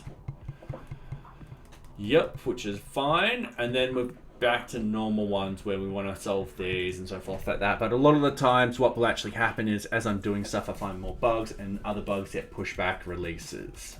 It's just part of the normal process of debugging and you know, all that kind of stuff. So we want to start with these 6 straight off the bat and then move our way down. Eventually what we'll do is we might pick up one of these in a random one because they've been there for quite some time. We've got ones which, when was this one created? This is, what number is this one?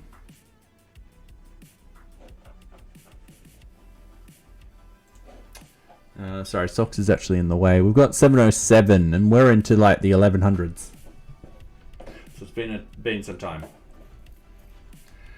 Alright, so let's just jump into it. So cannot reject an RFC. Sweet. So we're just going to go into here. We're going to go git checkout. New branch, development 0.30 dot, this is 23 or 24? Oh no, what have I done? What did I release last night? Was it 22? Yeah, 22, so yeah, 23. You thought that was a different person then? What do you mean? Alright, so npm run watch.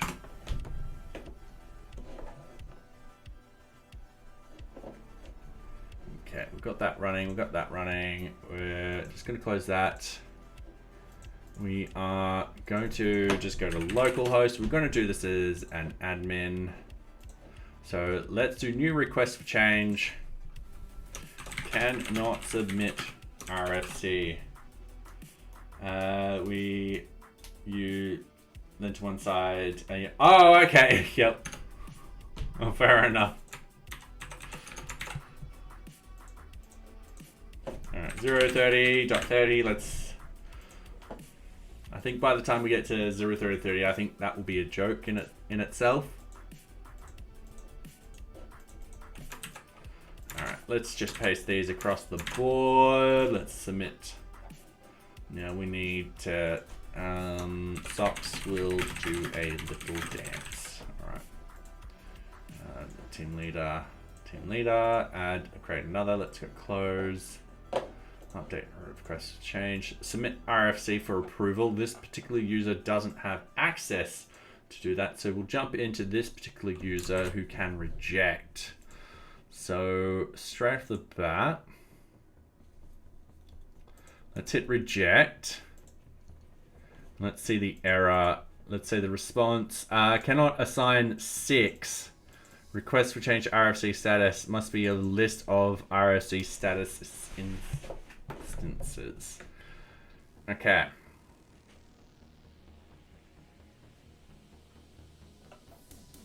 So this goes to RFC update status.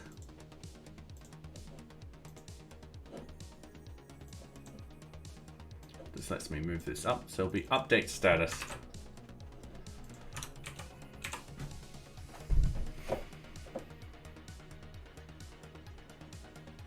Oh, this will take a while for us to find. So it's. Let's minimize all of this. Let's go NearBeach. Let's go views. Let's go request for change. And let's go update status. So now we've got. Oh, this is not good. I didn't use a permission. Alright, that's going to be a bug.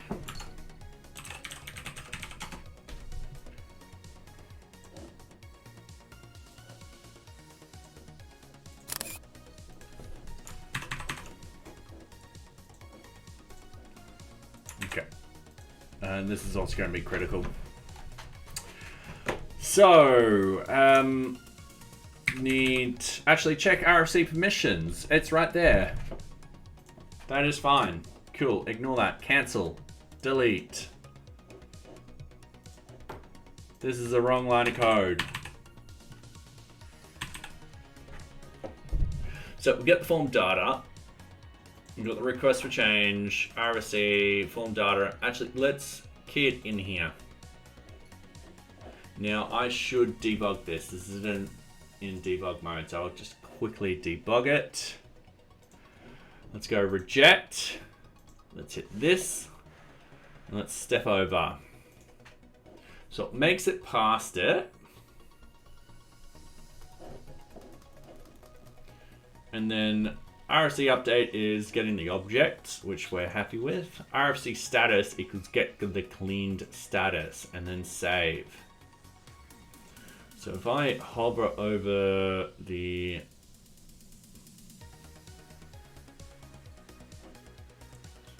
quags user request RFC update, if I go RFC status,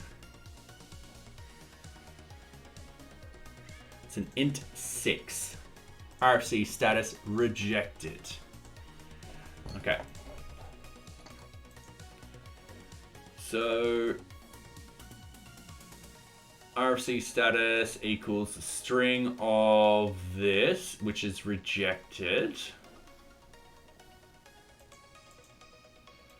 And then RFC status rejected. I'm just going to go into that.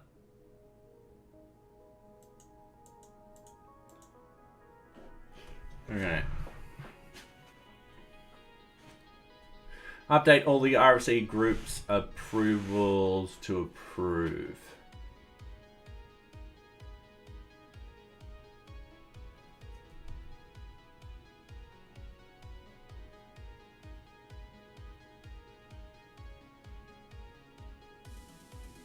That's the wrong instructions.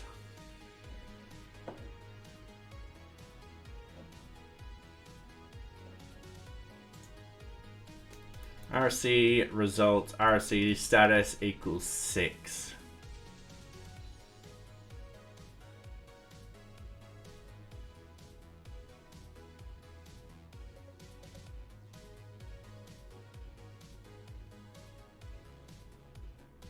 But we should be already doing that.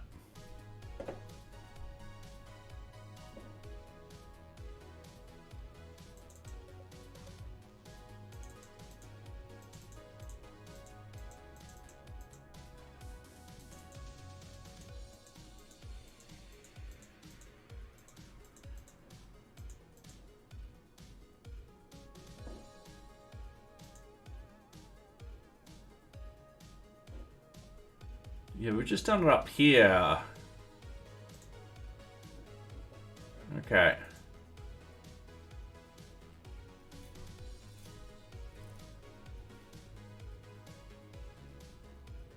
Just going to implementations. What I'm going to do is I'm going to find usage. Only one spot. I'm very certain we don't need to do that. All right, let's go back here. Let's hit reject. So we're doing the form stuff. We're happy with the form stuff. We're happy that it's saved there. It's going to reject here. We're going to go down into here. If we have a look at the RFC ID, we've got 5 RFC results that it is passing down. We've already got RFC status 6 rejected. All right.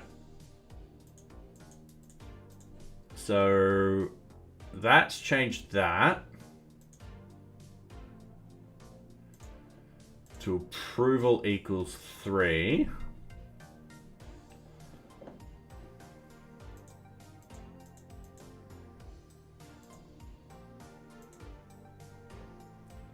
We are still getting a 500, and I reckon I know why. Cannot resolve keyword. RFC ID choices are. So if we go back here, right hand click on this, find usage. Sorry, not find usage. Go to implementations.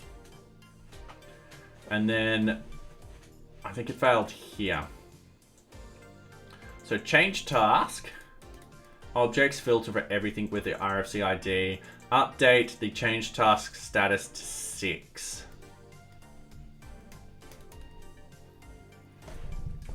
I think that's where it's failed.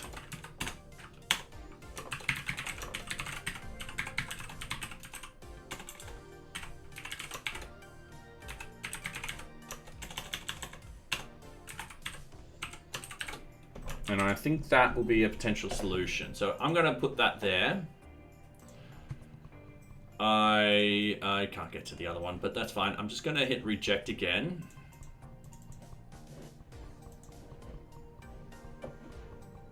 Is it not wanting to run? It's up and running. Cool. Reject. Alright, I'm going to remove that one. Just going to hit play.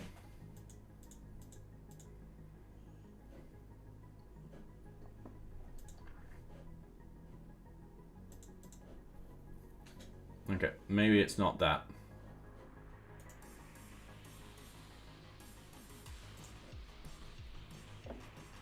Change task status. Alright, let's have a look. Change task, assigned users, change task description, end date, ID, QA.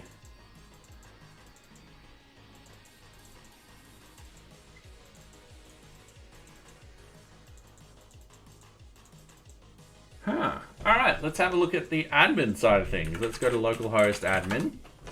Let's have a look at change task. So requests for change task title, change task status. Okay, choices are block, change task assignment, summon ID, change task status.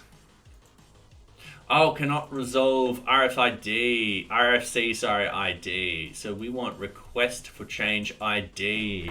Yep, sweet. I am getting tired. So what we need to do is paste that in. We're just going to change that to back to a 6, and we're going to hit save. We're going to hit this.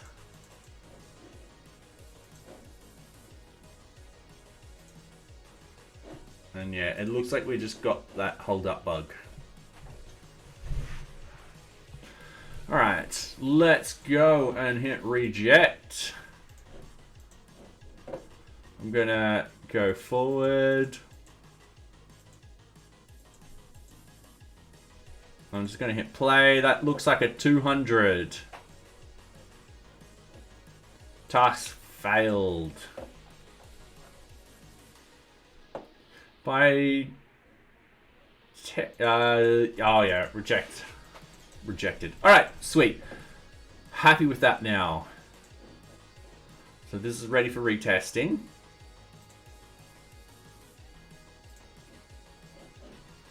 All right, we're going to copy this. We're going to open up our this. We're going to cd into our NearBeach stuff. We're going to go git status. We're ignoring everything that is static at the moment. So we're going to git add NearBeach views. Git commit. And I think that's the only thing we actually did.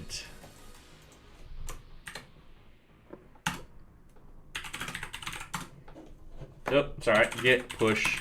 Set upstream origin development 0.30.23.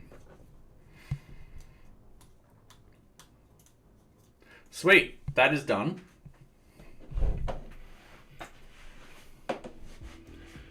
Okay, no feedback to user that something went wrong when rejecting RFC. All right, so this one we should have done first, but oh well, it's too late now. Let's just close this. Let's close this. Let's minimize everything. Let's open up this. Let's go to our source. Let's go to our JavaScript. Let's go to our components, and let's open up our request for change. And in this sort of case, what we want is we want request for change information. I believe we've got Axios on here. Yeah, we do. All right. So what is this doing? Send update, data to send, update status.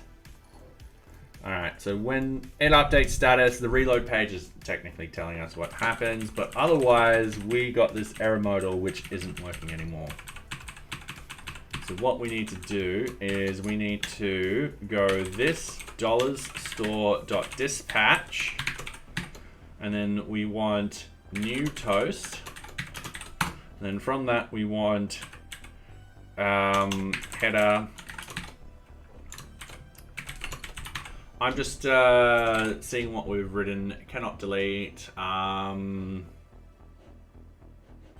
right, header message delay 0. So header message delay 0. And extra classes, it's going to be VG warning. So background warning.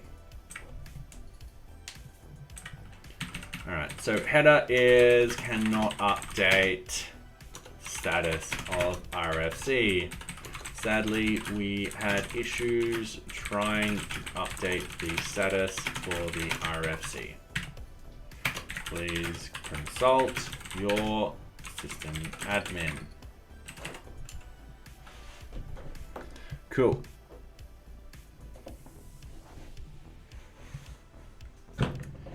Now, in this sort of case, this should be like, please consult your system admin. Because it was just getting too long. We have a faint line which sort of dictates how wide we want our code. We don't want our code too wide. Even with a very extra wide monitor, yeah, no. All right, so let's find any more Axioses in here. So what is this doing? All right, saving. So 2, 3, 4, 5, 6, 7.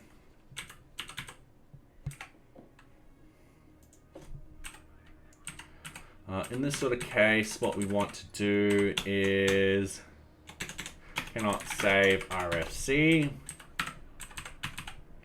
Message, sadly, we've had the following error.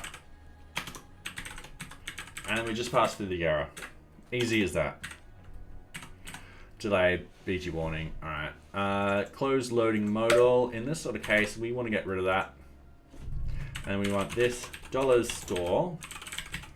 $dispatch new toast. And this is going to be very similar. So we want a header, save successfully. Right, message, RFC has saved. Extra classes, background success. We don't need the delay because we want this one to disappear anyway with the default values. So are we building this code? We are building this code. So if we actually go to an RFC right now and hit reload, this one's rejected. So yeah, we need to build a new RFC. Let's go to list all, RFC draft. That'll work perfectly fine. So if we hit update, boom, down here, perfect. The top one doesn't disappear straight away, so we've just got to fix that up. Open the loading modal.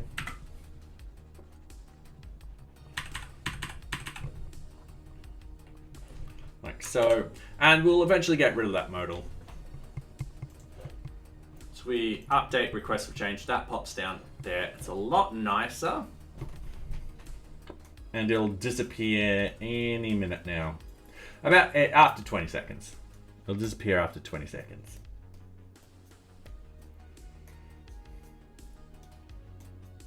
God, this is a long 20 seconds.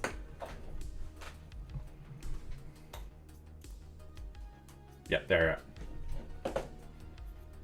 We might actually make that 10.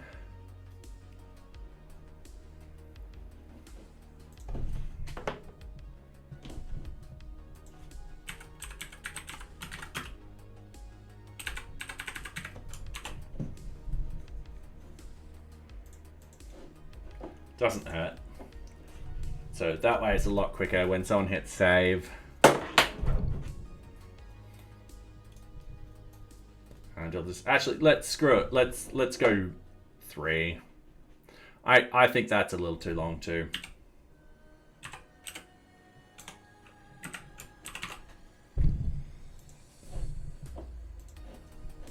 One, 2, 3, 4. All right, maybe I need to wait a little bit longer.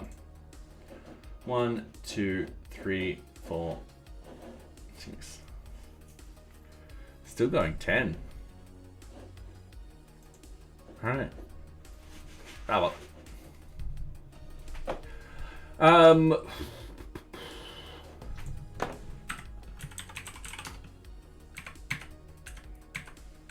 All right, so it looks like we've fixed it up for this particular site. So let's get this critical out the door.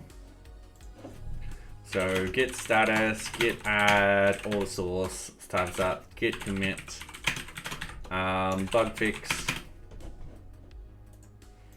paste this in, git commit, bug fix, git push. Alright, cool. So that one's done. Let's go ready for retesting.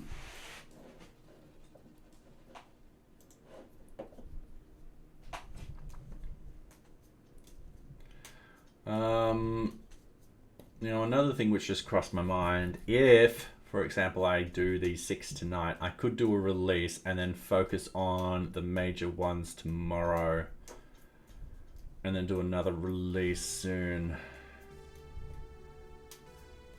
No, I don't want to do a release tonight.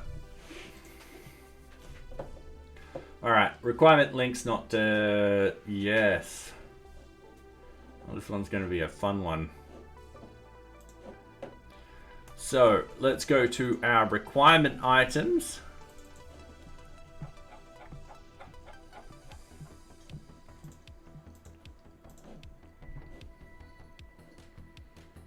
Okay. List all. We don't have any requirements, so let's build a new requirement. Fix the requirement links.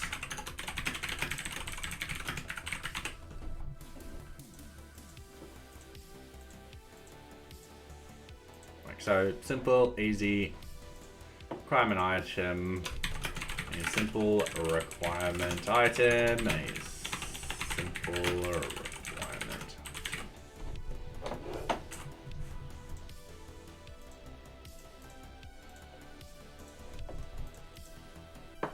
All right.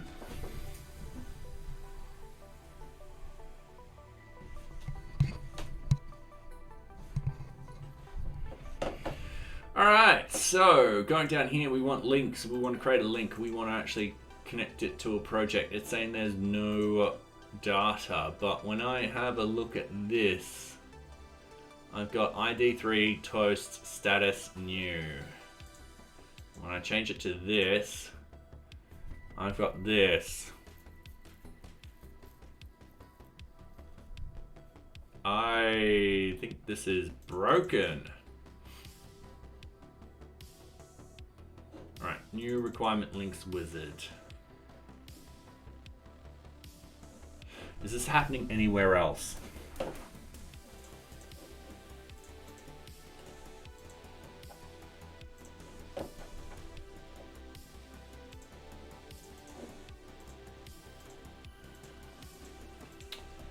No, it's not. So it's only happening here. Do we have any console issues? Yes, we do. We have plenty of console issues. Let's bring this back down. Let's have a look at just the console. So project, we've automatically got unhandled error during execution of render function. Result.fields is undefined. All right, let's see if... I now have a feeling that the backend is not giving the shape that we need.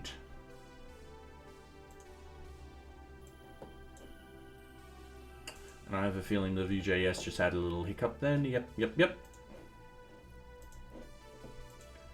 All right.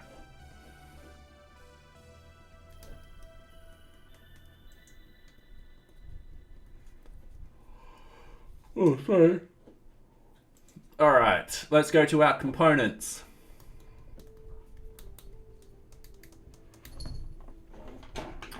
So we've got our parents module down here, which will extend open. We've got our requirement item links module. So if we open up that, we've got our new requirement link wizard. So new requirement link wizard, that will belong under modules, wizards, new requirement link item sorry, new requirement link wizard. All right, if that is the case, let's actually double check our links. So requirement links. It's not working here either. And I have a feeling it has to do with the shape of the data. If I just reload everything, I go to requirement links, I create new link. Let's say I search for project. We are getting the project in this sort of, where we've got ID, description, and status. So yes, I think something in here is just broken.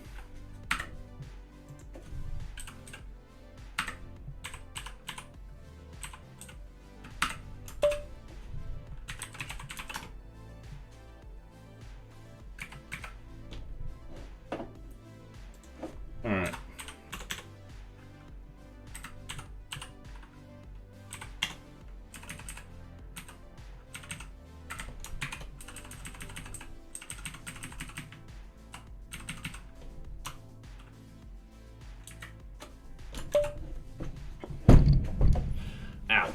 All right, so add link. We're not wanting to add link at the moment, or do we?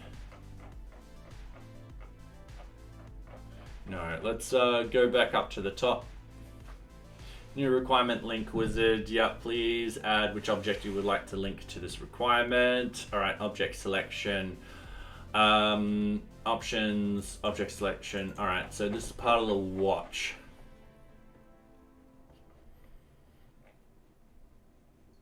So as you see, we've got a bit of a massive watch in here. So what's actually happening? Object link model equals nothing. If link object equals null, okay, then remove the object so we don't need to do anything. Is searching equals false, return. All right, so that just pisses off everything.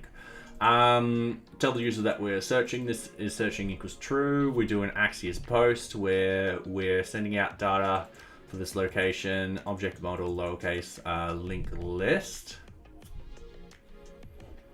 All right, cool. So if we have a look at the front end, so that's saying requirements. Yep, object data requirements with this one. If we go to the the network tab, requirement items. Yep. Okay, cool. So object data.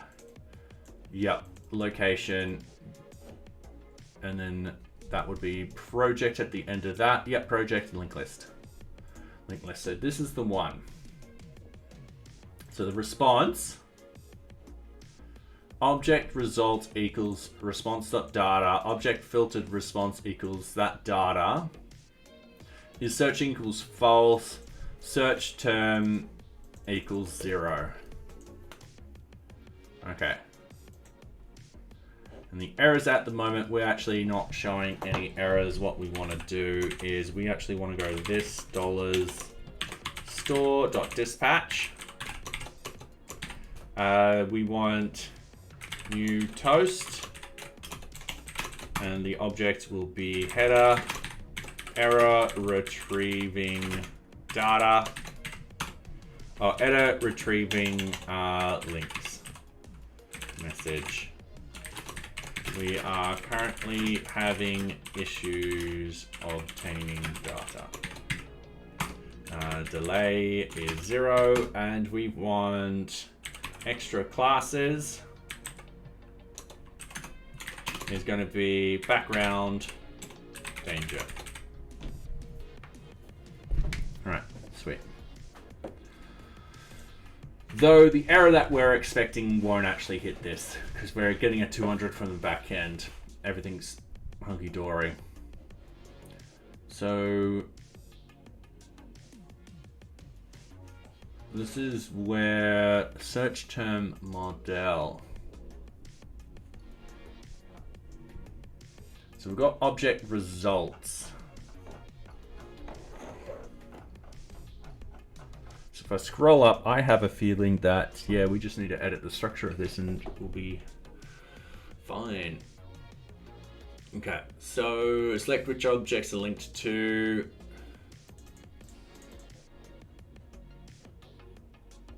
If object results equals 0, object, all right, cool. Search results. All right, object results length is greater than 0 and object model doesn't equal null. Sweet. We've got a simple table here.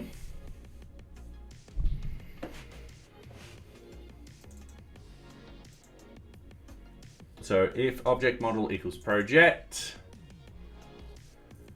all right,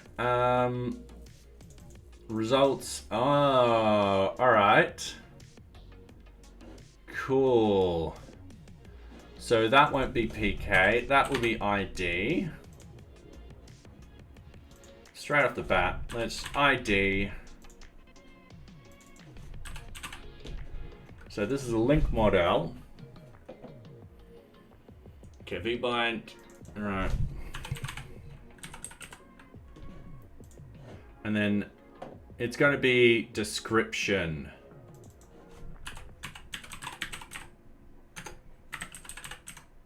Like so. And I have a feeling everything's probably going to follow this method now. Because there were small little changes between all of them. We've got project there. I mean, that could be object model.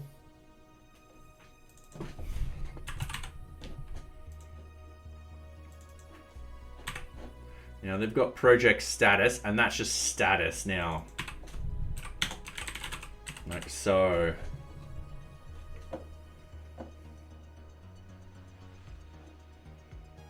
Yeah, I feel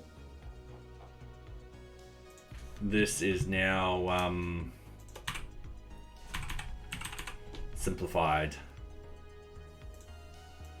We don't need this. Great news, deleting code, yay. All right, cool. So we go through checkbox project, ooh. Okay. Straight off the bat, that is going to be a result, that's going to be object model dot lower. Well, that's actually a Python question. Python lower string.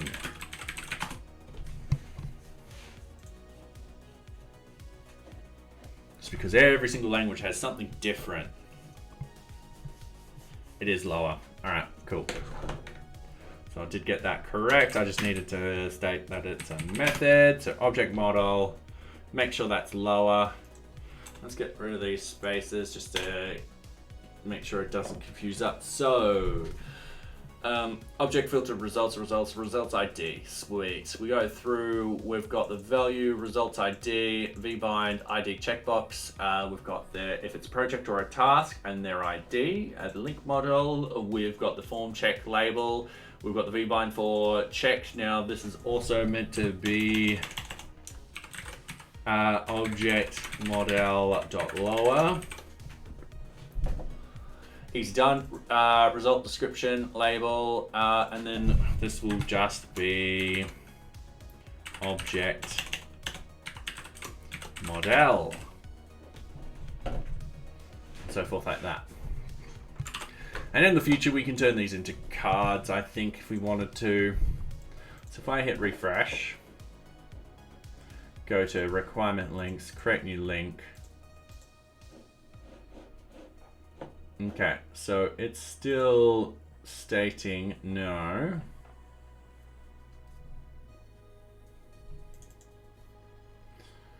Okay, that might be because either A, this didn't pick up that I changed something, or B, it's just taking that little bit longer.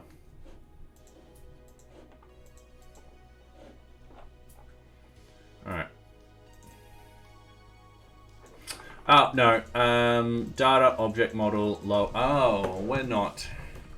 JavaScript string to lower. To lowercase. Sorry, I honestly am getting really confused.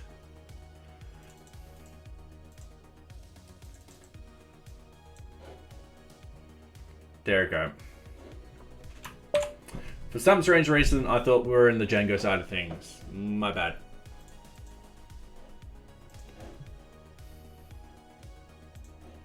All right, create new link. Project. Perfect. And if we add it in, perfect.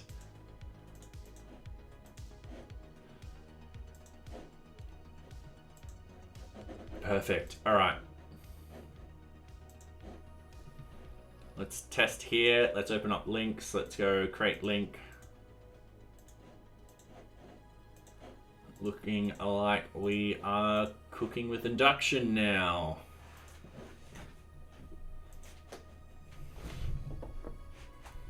Perfect.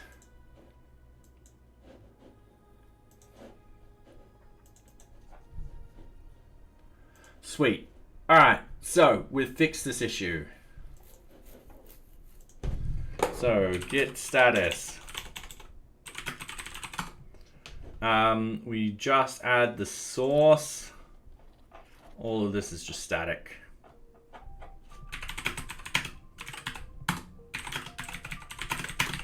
Bug fix. Paste that in. And we push it.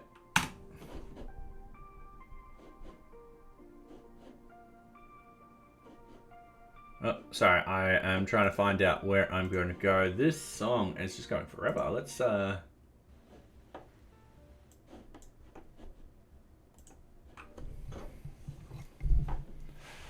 okay.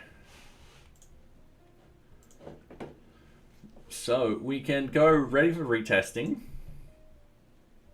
for this one. Let's do a couple of these criticals.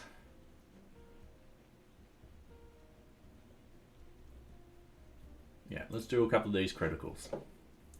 403 when normal users reset password. Okay, so if I go my profile, let's just delete everything here, reset password.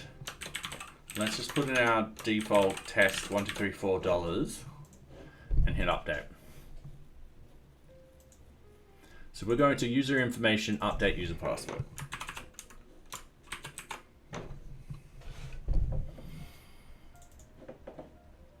So we're going not that one.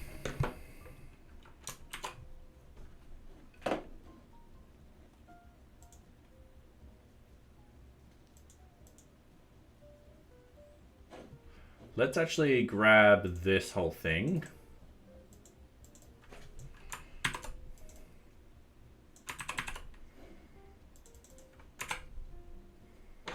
All right. So we've got user information, up user password, user views. Let's go and go to its implementation. Let's put a breakpoint here.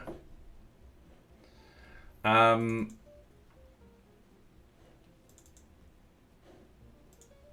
password. Oh.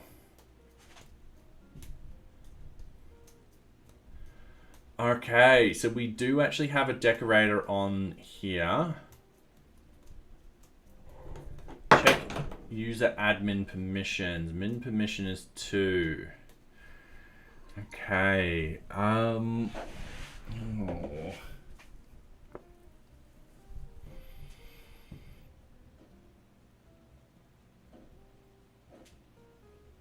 Yeah, this is gonna.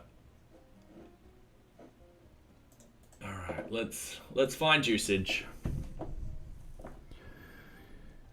So we're only using it in one spot. So do we need this decorator here?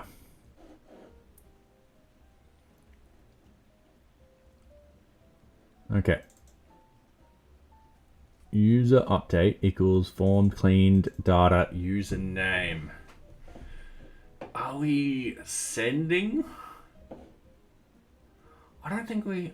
Let's have a look at the data itself. Request. Username is 2. Okay. Now we don't, I can see someone, I can see that being a problem. Let's have a look at the administration functions. Because hopefully I've split this out and then I can add in a check.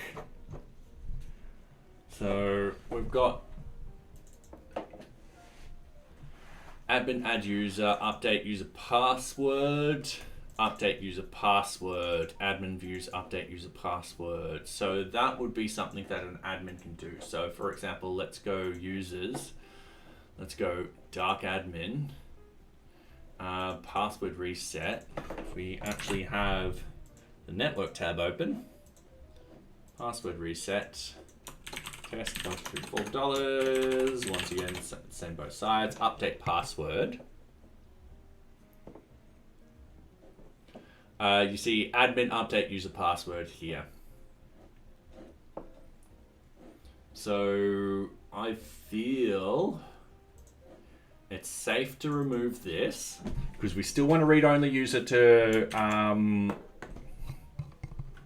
essentially be able to change their password. We just want to add in a double check here. So make sure the user is changing their password. If, and this is actually where we do this and put it after this and so forth like that. So if user update dot username does not equal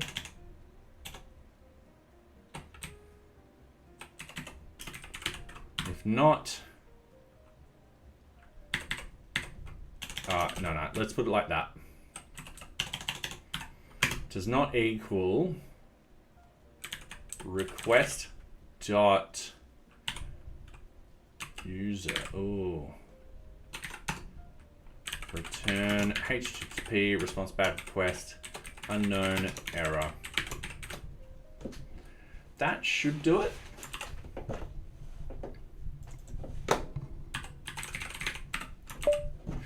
Yeah, in theory that should do it. So if they've somehow slipped in another, let's say they edited that form and they're like, hey, I'm gonna change someone's password, it'll come up here and be like, hey, you're not that user, and then piss them off. So let's see if that works now. So jump back into this user.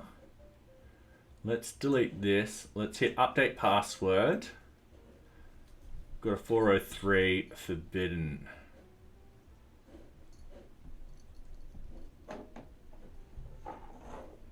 User information, update user password.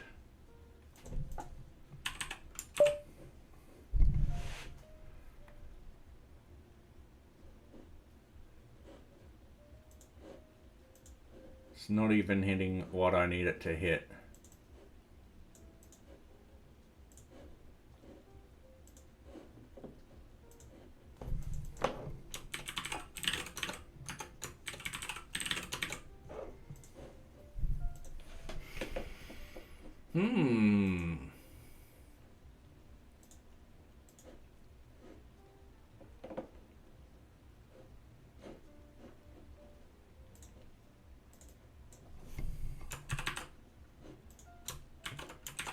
All right, let's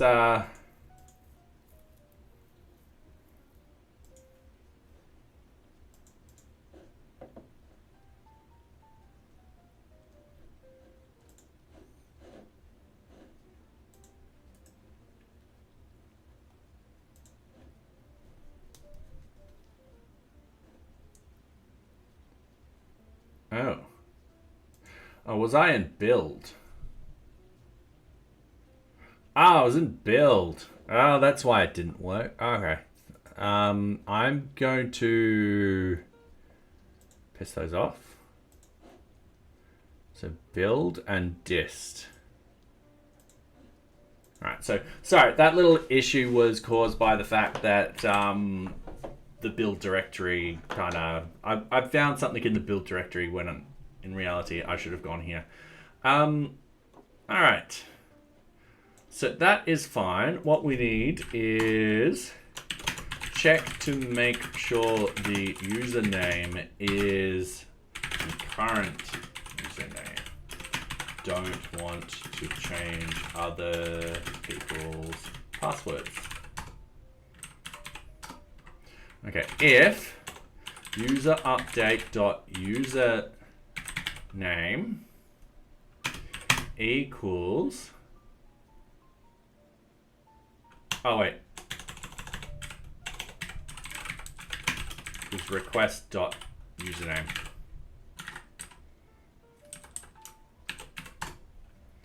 Return HTTP unknown error. We're not going to give them clues of why there's an error here. Okay, so let's add in a thing in here. Let's add it at the top. Let's go in here. Let's hit update password. It's going to hit here. So it should be fine with this. I should have, sorry, done that.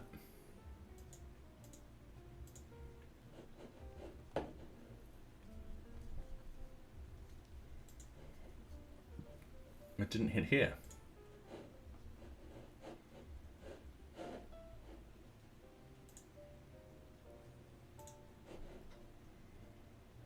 Okay. A little bit of a glitch.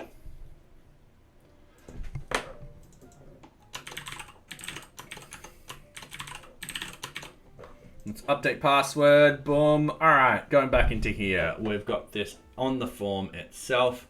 We're going to forward, is form valid? Yes, it is. Now this is where we go, all right, check the,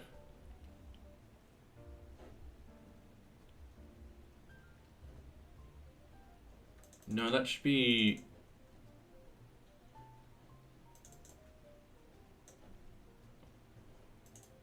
oh, we do it there. Oh.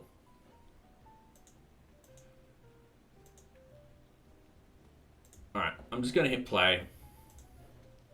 What I'm going to do is going to clean this up.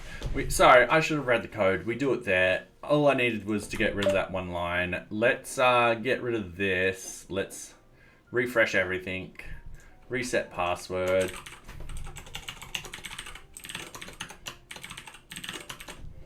Update password. Everything's working fine. All right, so this is ready for retesting. I want to copy this. I want to open up this, git status. I want to git add NearBeach. Oh, what did I do with the view? Oh yeah, no, views. Git commit bug fix. I'm gonna paste. I'm gonna go git push. All right, once that's happening, sorry, I just got a message.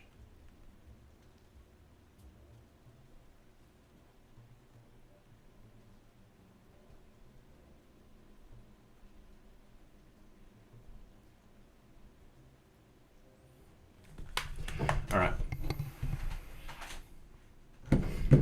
Cool. So,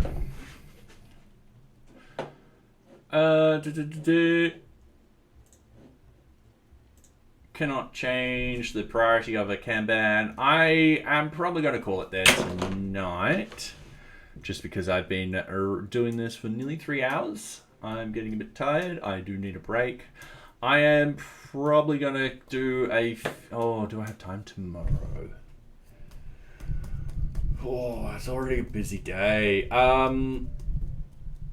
I'll see what I can do tomorrow with getting some of these critical tickets out, and whether or not, if I do get them out, to shuffle everything down. So that way, with